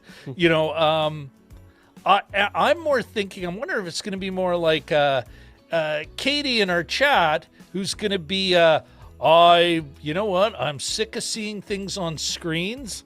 Like us keeners will go to the theater. I think a lot of those other folks are going to be, wow, I just want to be outside again. I want to congregate in large, massive, wow, I actually touched other human beings, What did Jimmy Kimmel actually put up an 8-hour stream of just people hugging each other? Just to, hey, we're not allowed to touch, but hey, these look, and it's like businessmen, like it's all stock footage. Businessmen shaking hands, small child being hugged by a grandmother, but you know what? We'll have to get some. Go ahead. Just to clarify at one point, maybe not necessarily guerrilla, but the very last thing and you wouldn't classify this as guerrilla, the very last movie I saw, not on a TV screen, is when there's some sort of partnership with the Winnipeg International Airport and some event management thing, and they put on drive-in movies because we don't have our own drive-in movie in Winnipeg. The last one closed down about 10 years ago, Cody. So they sort of created a temporary drive-in movie in the parking lot of the Winnipeg International Airport because nobody was going anywhere, right? So they weren't using it for travelers. And so that's sort of like a creative new way of seeing things, as well as everything else too. What bears further conversation. And I think what we need to do for the next time we get together, let's see if I can't codify some of this stuff so we can actually make some actual predictions. How do we measure that, eh?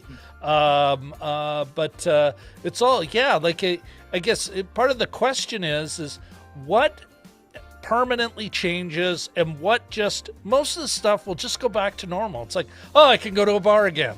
I can do this. I can do that again. I will go back to my old habits.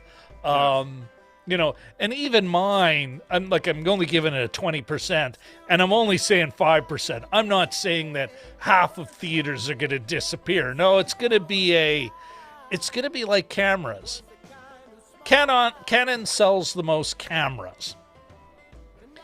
It is a thing over the last 15 years that has seen double-digit drops in overall global sales.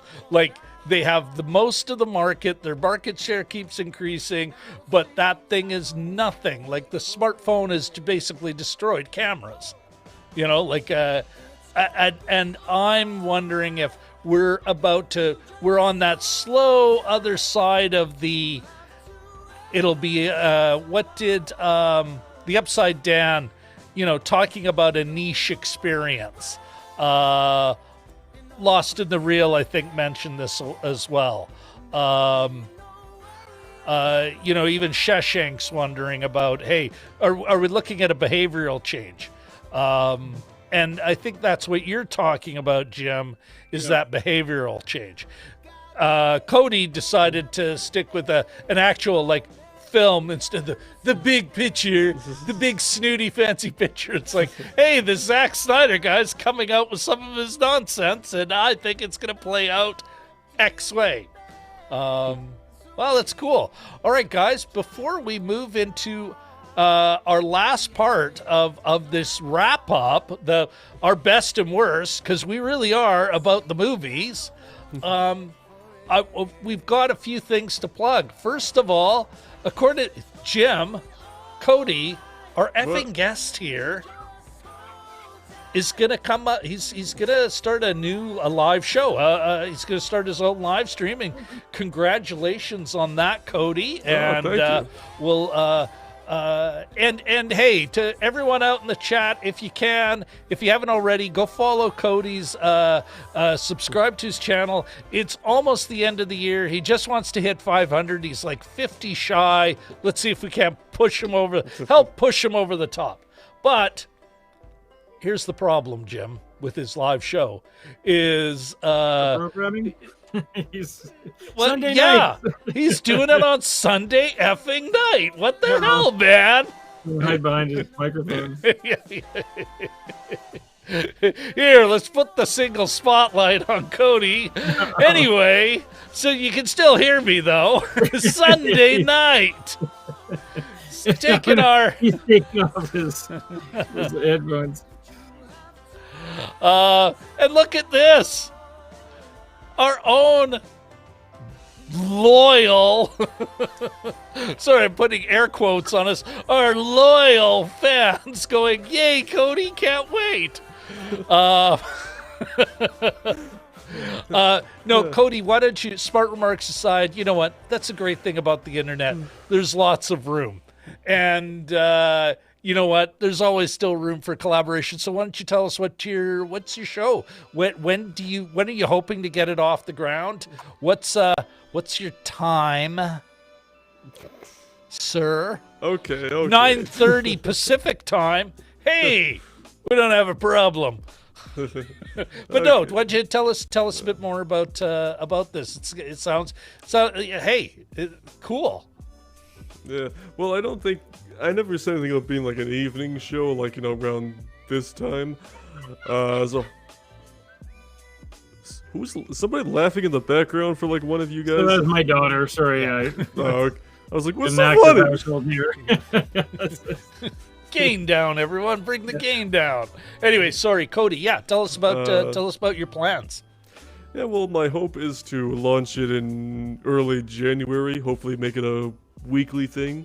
It's gonna be not quite like, kind of like this, but not quite. You know, just kind of talk about like maybe some movie news of the week that I want to talk about. Maybe talk about some new like physical media releases or something that are coming up, and hopefully just, you know, have a good chat with people and, you know, engage on all that coolness. You know, a few other YouTubers, you know, started this kind of thing over the course of this year, and it was like something I wanted to do, but the timing just wasn't working out. So now I think in 2021 the timing will work out pretty well for that.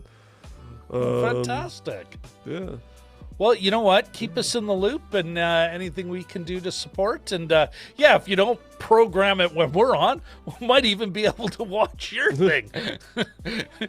Come to your chat and then have our own side adventure. Okay, well, that's super cool. You know what? Before we do our big announcement, Jim, I'm going to put the focus, let's get the focus on Jim here. Jim, why don't you tell us remind everyone, what's the movie we're going to be, the first movie we're going to be taking a deep dive on January 3rd? Yes, it is. Of 2021. Not the French production I started talking about last week, but it is. But you managed to first start talking about it this week, today too. Tenet. We're going to see Mr. Nolan's Tenet. No. And I'm. Go ahead. Go ahead. I was just going to say, saying it backward is Tenet. What? All right, well, that's super cool. The only other announcement we have, everybody, and I'm gonna take the screen for a second here. Jim and I I finally worked out some of those kinks and figured out a way to quickly turn our shows into downloadable podcasts. And yeah, no, I'm quite excited about this. And there is just as there's a link to Cody's channel in the description. And there's also a link. It's got our first episode on it, link to the podcasts.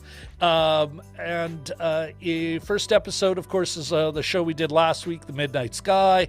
I will be doing this as well as a podcast like this, our Tonight Show. So anyone who wants to just kind of, listen along in headphones or have that in the background, but they don't want to, I got to pull up YouTube and do I have to have it on? Do you have YouTube Premium? If you don't, you have to have the screen on or anything.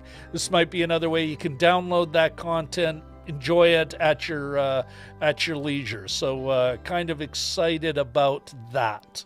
I think as far as announcements go, that's about it. Maybe we'll just one more time for old time's sake, let us once again beg for that like.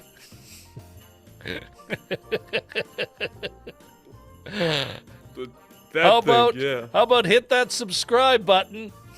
Thank you. And let's not forget, ring the bell.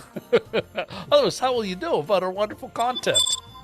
All right, and another thing I want to do before we move to our very last, before we talk about our best and worst of the year, everybody, you know what, Cody, you can find him on Twitter. He's at Cody Brockopp. There it is on the screen. And Cody on Instagram is the Brockopp Side. Yeah, that's me. And then, of course, Jim on Twitter is at J Chleboyko. And then on Instagram, he is Jimbo Zorn. And I'm sure he'll explain that to us. Myself, you can find me on Twitter at Rob Christensen. And then because I like consistency, it's Rob on Instagram is also Rob Christensen. So there we are, folks. Let's maybe just dive into our chat one more. Look at this. Oh, Sean's like, oh my goodness, everyone's getting love for Cody's. Let's share some of the love for Cody's thing. So Sean at Lost in the Reels, can't wait. The Upside Dan, classy guy that he is. Cody, I shared your channel on Facebook. I tried, LOL. I knew it wouldn't help much, but I tried. You know what? Thank you anyway. That's still really nice. It all adds up. All right. Shashank will share your channel link. And yeah, Shashank, it's in the description. So you can just grab it from there. But share the channel on Twitter. And then he's also looking forward to your show. Cool. Awesome. And Lost in the Real. Don't worry, Rob. There's room for both of your shows. And absolutely. Smart sure about remarks that? aside. You sure about that? Yeah, well, we'll find out. Well, especially like it does. It sounds like you do. We're talking about some of the same stuff. Like there's some overlap, but you do your thing, Cody, is different from what Jim and I do, right? And that's what I think makes for a great show like this when we're bringing you in. But it also makes that there is room, Mm-hmm. Lost in the Real, Tenet. The Upside Down, yay for Tenet. Yay. Shashank Vachari, Tenet, super excited for it. Whoa, 2 exclamation points there. Wow, he's really excited. He is. All right. And yes, because we got such an awesome chat for such a small channel. Small but growing, because you guys are mighty. We restream things. Hey, look, you get a chatty bunch there. All right. Okay. Now we're going into, let me make sure, double check the agenda. Yeah, it's that time, baby. Best and worst. I don't think I've not missed anything. Jim, you want to take us go there, or you know what, actually, if it's cool with you guys, I'll do my best and worst. Okay. All right. Is that all right with you, Cody? I think Cody's. Yeah. Oh, wait, he's back. It's like maybe he's not okay with it. I'm so sorry. All righty, okey-doke, folks. I'm gonna do one of these things here. Okay, and then we open the book. All right, let's start Death with Note.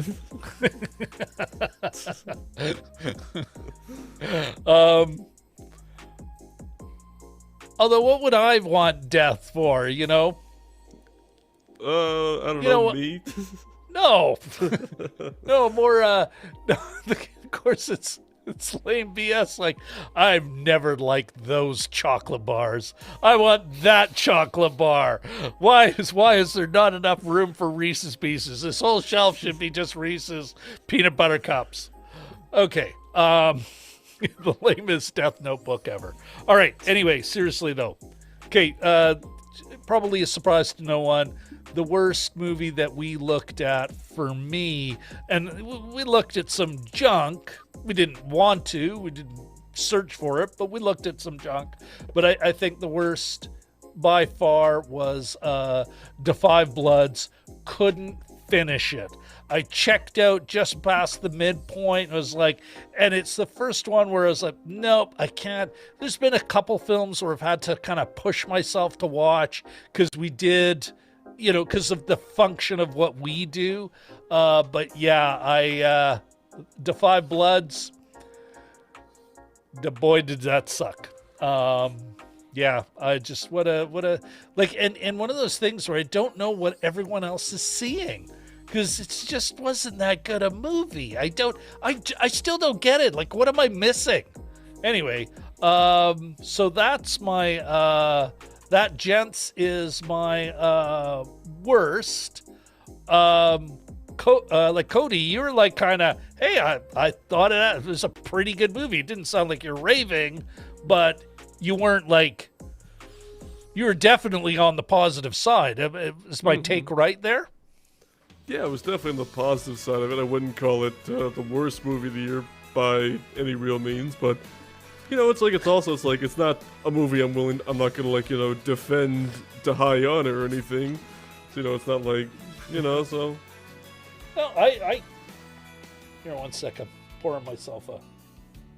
Yeah, getting the cold ones. Okay. Another drink. What's that? Pages. Yeah. No, we have our duels in comment sections, and even then, I am Canadian. You're like, could. you make a good point there. I am not your buddy, guy. It's a good one. Okay. My best, Jim, you maybe didn't quite have the antipathy for it that I did, but well, yeah, it was second worst on your list. Yeah. Wasn't the worst, but No. it was close. All right. My best, though, and this is where I don't think I'm cheating, but I am kind of. I did. And it was honestly, you guys, it was honestly a toss-up, and I was kind of stuck between the trial of the Chicago 7. Even though I had a real problem with some of the politics of the film, it was still a great film. It turned me around on Sacha Baron Cohen, where it was like, did he deliver in that movie? Like it was, how did you put it, Jim? This is why we watch movies. This is why we do this. Like for moments like that were in that film. Well, So like setups. There's nice, those sort of like the comedy rule of three, like bam, bam, bam, like one line, next line, and then finisher. There's a lot of really nice delivery there. jab. Yeah. Bam! Cut. Yeah.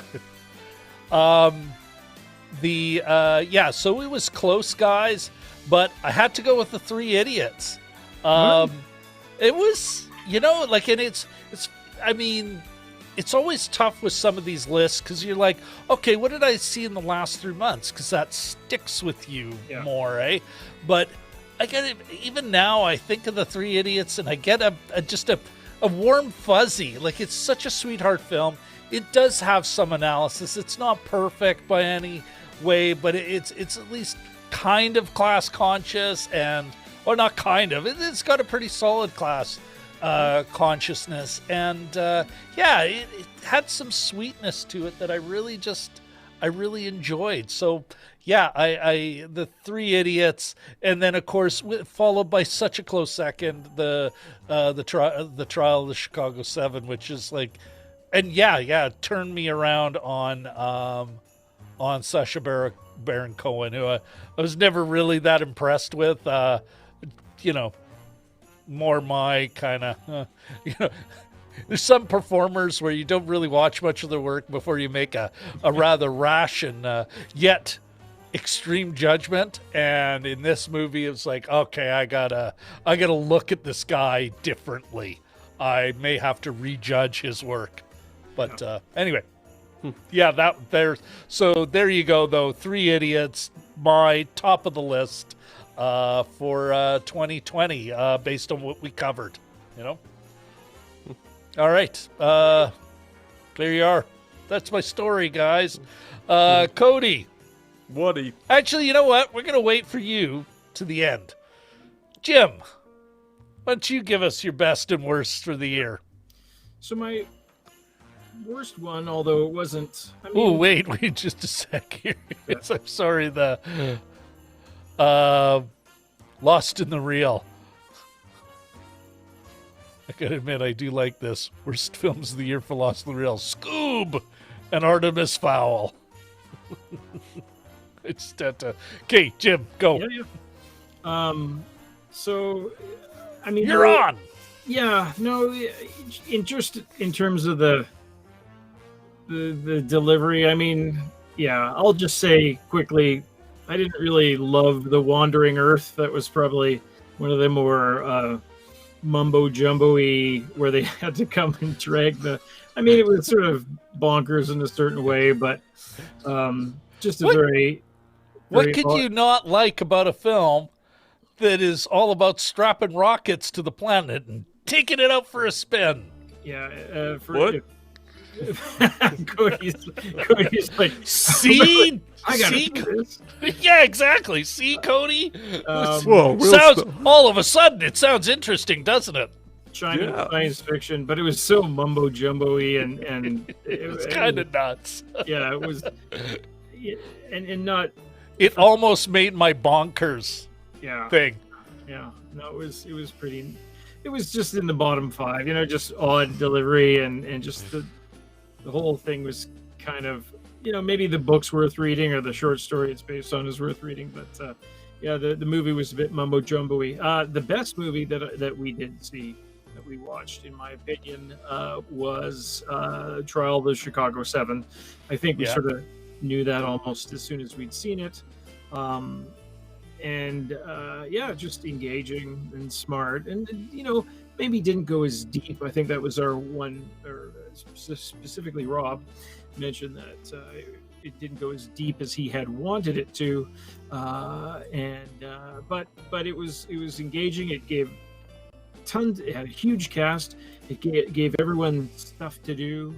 There could have been more speaking lines for women in it, but in any case, of the movies that we saw, it was probably the smartest and the most engaging, and maybe not an easy topic to kind of throw into movie form necessarily, but they pulled it off. Very good show.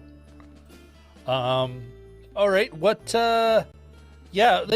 Cody, did you see it?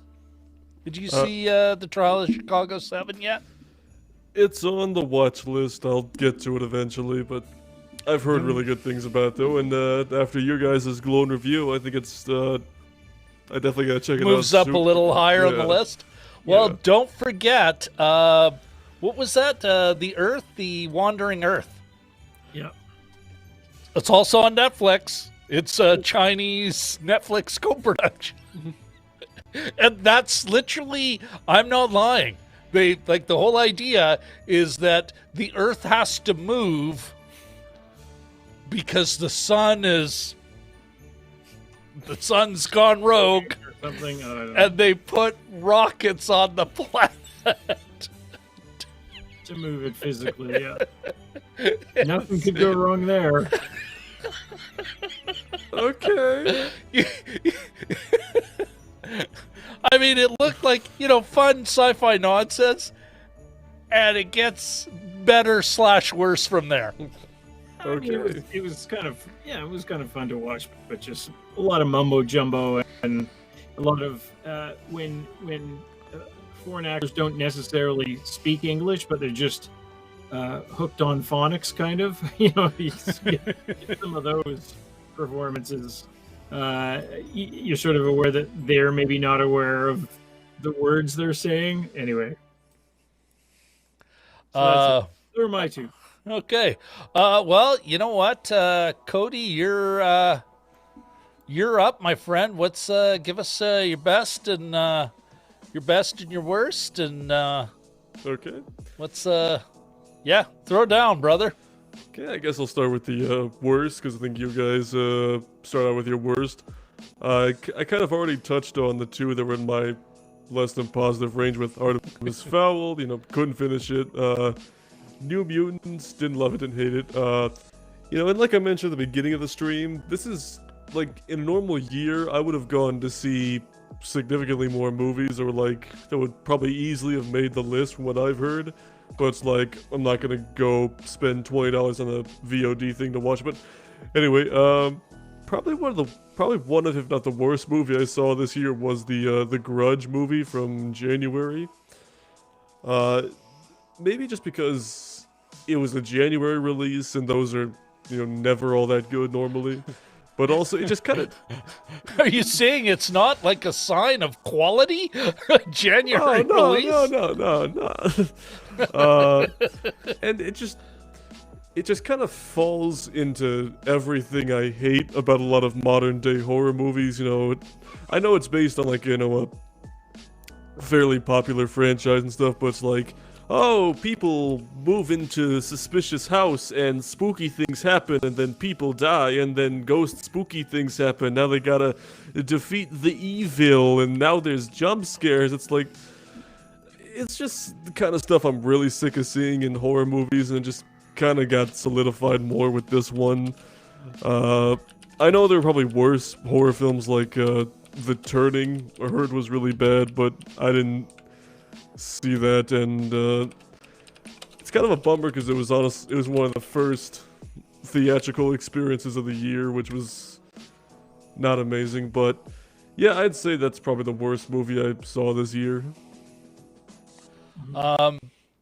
Did you find like, it's funny, some of these they came up in Sean Chandler's like the guy brought us together, but Sean Chandler's, he was another one who was like, oh, these are terrible. Yeah. Was there anything you saw that, and I'm not even sure how to describe this. You know what? Forgettable, maybe? It's too bad. No. Yeah, everyone knows what a forgettable film is. Hey, did we see? You ever watched a film where you're like, oh my God, this is, I've seen a mediocre film like this. Oh, God damn it. I've rented the same forgettable film twice. No, I'm thinking about those. I'm even, and it's funny actually, it's too bad Vlad65 isn't here. I'm actually bumping up my respect for The Midnight Sky. I actually like it more now than I did. I'm like, yeah. So, but let's say, you know what, every now and then you see a film that's a failure, but fuck, they took a big swing. They really went for it. They were trying. There was, something wrong with casting, or, some of the bit of the storytelling, the film story just didn't quite work. And so it's not, you can't say, wow, what a great film, but you can't say it's like, wow, what a great failure. Like in a positive way. Like they took a swing, like, and you hats off to appreciate them. the ambition kind of thing. Yeah. Like, yeah, what would you call that? Like, I mean, or can you guys think of anyone that's like that? I'm putting The Midnight Sky, I think, in that category. Like, I mean, it's not perfect, but I think George Clooney was taking a big swing there. I'm not trying to convince you guys of that. More just trying to pull out from you guys what that would be for you, and for everyone in the chat as well. Yeah, I could think of a couple movies like that. I don't think any that came out this year I thought about that. But I think the 2017 movie... Upside down. Go ahead, yeah. Yeah, I think the 2017 movie Valerian could kind of fall into that category. It's yes. I wanted that to work so well. Yeah, it's one of those things that I appreciate the ambition of it. Yeah. Because it's not a major, like Universal or Disney. What is it? Valerian and 10,000 Worlds. The City of 1,000 Planets, I think. Yeah. It was like this independent production company that got 785 other production companies to give them money. Yeah. If you try counting the Valerian and the City of 1,000 Planets. Yeah, it's one of those where it's like director Luc Besson got money from every last little itty bitty studio he could to get money for it. Yeah. Because in the opening credits, in association with, in association with, in association with, in association. Yes, so I mean, and also it's I kind of liked the two leads, Dane DeHaan and Cara Delevingne. I liked them. I like some of the visuals of the characters and stuff, but it's at the end of the day, the story just kind of falls flat, and there's just a few weird things about where it's I appreciate that this was a passion project for the guy and that, managed to pull it off to this variety. Yeah. I even picked up the Blu-ray that same year when it was on sale, just because I was I'm gonna want to watch it again at some point, but I'm not gonna be oh, best movie, but not worst movie either, Well, and sometimes these big failures that are still, there's still enough there to kind of go, okay, what? Like Fat Man, I think there's a missed opportunity in Fat Man. Can't say it's a great movie. I don't think that was but there's something in there that could be so cool. Yes, Santa with a gun. I mean, come on. Well, I'm also thinking, guys, Jupiter Rising. Like, I was so disappointed in that, but I can't say I hate on it either. The Wachowskis. Jupiter Ascending, you mean? Thank you. Yes, Okay. thank you. My bad, yeah. Another, like, but you gotta admire the swing, you gotta admire that ambition. All right, and unlike some of these other things, and Shashank and I have gone back and forth on this in previous things, I don't see Valerian or Jupiter Ascending as like self-indulgent directors, I can, so I will. Whereas I kind of see Defy Bloods as like, I'm Spike Lee, I can do whatever the fuck I want now. Chew away, Delroy. That might not be totally fair, but oh well. Okay, where are we? Cody. Yeah, I think What it was have one you of my- told us? You see, told us about your worst. Yeah, then we got into a tangent about. I appreciate the idea, but the 90 minutes execution's a ago. little. Yeah. Okay, so I guess I do enjoy the way you repeat it, so maybe we could restart that tangent and still kind of 5 minutes later. Where were we? Okay, what was your best of the year, baby? Okay. Lay it on us. All right, so before I give you my actual favorite, I'm gonna just put down a couple quick honorable mentions. So I put Palm Springs, phenomenal comedy. I really enjoyed it. It probably would be in my top 10 somewhere, but I haven't made a list as far as 10 is concerned. Mentioned Onward. Birds of Prey, I did enjoy that in February. I'm afraid I'm going to like it a little less when I rewatch it again, but I still liked it. As well as Freaky, the Freaky Friday horror film. That was really good. Bad Boys for Life, definitely a lot better than anybody expected to be. Yeah. So, my number one, this is going to be kind of cheating, I think, but it's kind of tied. These two are kind of tied for number one just because one is from early in the year and one's from not that long ago. It's with the before times. Yeah. And now. Yeah, right before the Fire Nation attacked. Okay.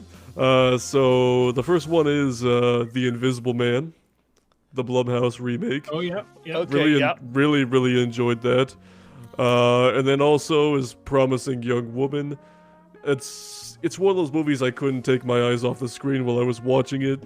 Like I mentioned, when in Completely Blind, I was immersed the whole time, and I was definitely very, very impressed by it. It's really fresh in my mind right now, so I had to figure out if it would take the number one spot or not. But when it comes to Invisible Man, it's like how The Grudge is everything I hate about modern horror. This is like everything I enjoy about modern horror, and what happens when you actually try.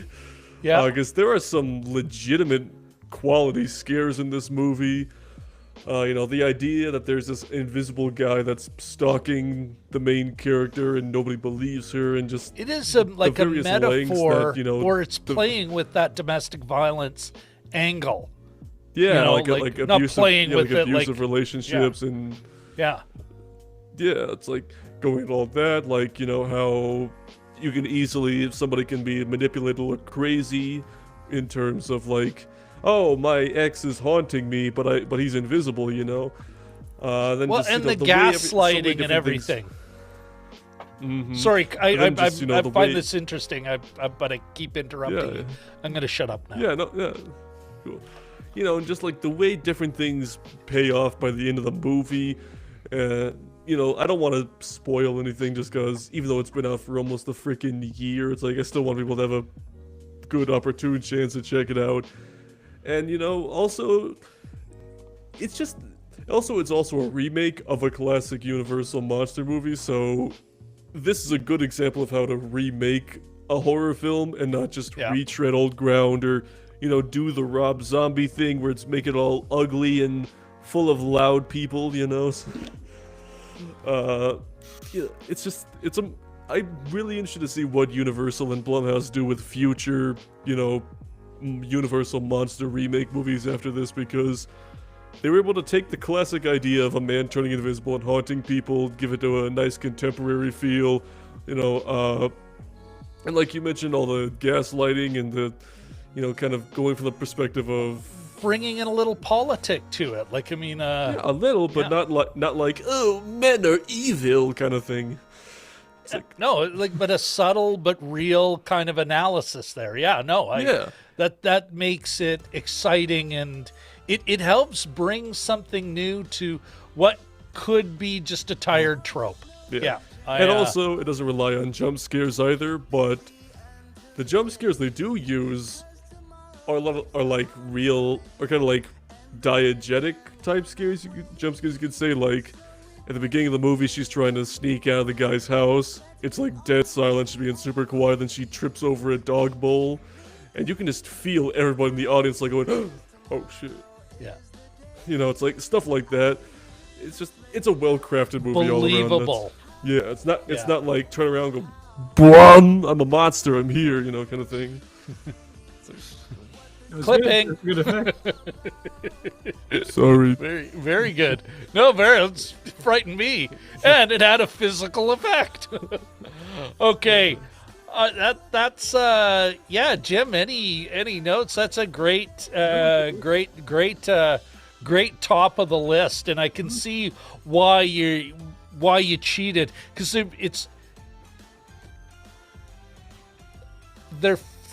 they in some ways are flip sides of the same coin. Oh yeah. Because they're both very, there's a gender politic to them both, and one is you could almost throw down. It's like here's the genuine. One is actually kind of looking at women's genuine fear in domestic situations, and then the other one is like a visceral fear all men should have, like on a like kind of a there's a justice thing going on in the other film, or a warning or justice will come thing, you can almost imagine in this film, you want cancel culture, I'll show you what could be canceled. Yeah. Okay. All right, guys. You know what? What a great show. Is there any final thoughts before I send you guys back to the green room, and I'll wrap the show up and let our wonderful folks kind of mull and think, boy, if they had just kept talking, we could have kept enjoying each other in the chat. Yeah, go back to talking about cultural appropriation for another 3 hours, man. Just bring on 2021. Please. Please. Another 25 hours, and we're there. They killed thank Marianne from Gilligan's Island today, so I'm out of here. Yeah, can you believe that? Yeah. Wow. What about you, Cody? Any final thoughts before we wrap up the show? Oh, excuse me, terrible belch. 2021. It's like, 2021. Could you please be a little nicer to everybody? I want to get back. I want to get back to my old life, please. A reasonable sentiment. I don't think. You know what? One of the great things though about 1 year is it's like, I don't know who that guy was. Hey, let's see what happens this year. All right, everybody. First, before you guys go, let's, folks. Shashank, thanks very much for coming out. The Upside Dan, thank you. Sean from Lost in the Reel. You know what? Excellent. I need a new sound effect. Katie and Richard, the Balmoral Street Research Irregulars. Thank you both for joining us. And who else am I? Ahmed. You know what? I don't know. I mean, it's cold here, but I'm sure in Kuwait City, it's still just plain hot. Thanks for joining us. Thanks for dropping by. Vlad, I know you've had to go already, but if you do watch this, know that you're appreciated. And hey, you know what? Jim had passed on. I know you guys had went back and forth in email about the movie from last week, The Midnight Sky. And I think you should share your comments with everybody. So please put that in the comments on The Midnight Sky. You know what? I'm not buying everything you're selling there, but that doesn't matter. It was such a well thought out critique of that film, and it should be in our comments because I'd love to be known for opinions, that well thought out opinions that don't necessarily jive with ours. So please. All right. I don't think, have I missed anyone? You got Upside Down, right? I did get the Upside Down. You know what? Just on the off chance I didn't, the Upside Down. I think we're good here. If I did miss someone, my apologies, through no intent. All right, gents, I'm going to send you to the green room one by one. Cody. Oh, wait. I think we do. You know what? Cody, thank you very much for once again joining us on the show. I really, really appreciate it. And yeah, folks, if you can, whatever you can to help get Cody to 500 subscribers, that would be awesome. Again, his channel link is in the description. So, and we've got a few last comments here. What do we got here from Lost in the Real? Final thoughts. Don't get Rob started on politics or cultural appropriation. And you guys are great. Happy New Year. Thank you very much. And yeah, I mean that horse left the barn long ago. Sorry, Sean. The Upside Down says, great live show. Happy New Year. More Happy New Year. Shashank, wish you a very Happy New Year, guys. And then Ahmed, Jelly Duck 100. Happy New Year, everyone. Happy New Year to you too. All right, guys, off to the green room. All right, everybody. Again, thank you all very much for coming by. Don't forget, Sunday, January 3rd at 9:30 p.m. Central Standard Time, Universal Coordinated Time -6. Please join us again for a great. Please join us again for a great show that we'll be doing the deep dive on Tenet and our wonderful, awesome hot takes. Let's tone down the music and cue the outro. I've been in New Orleans.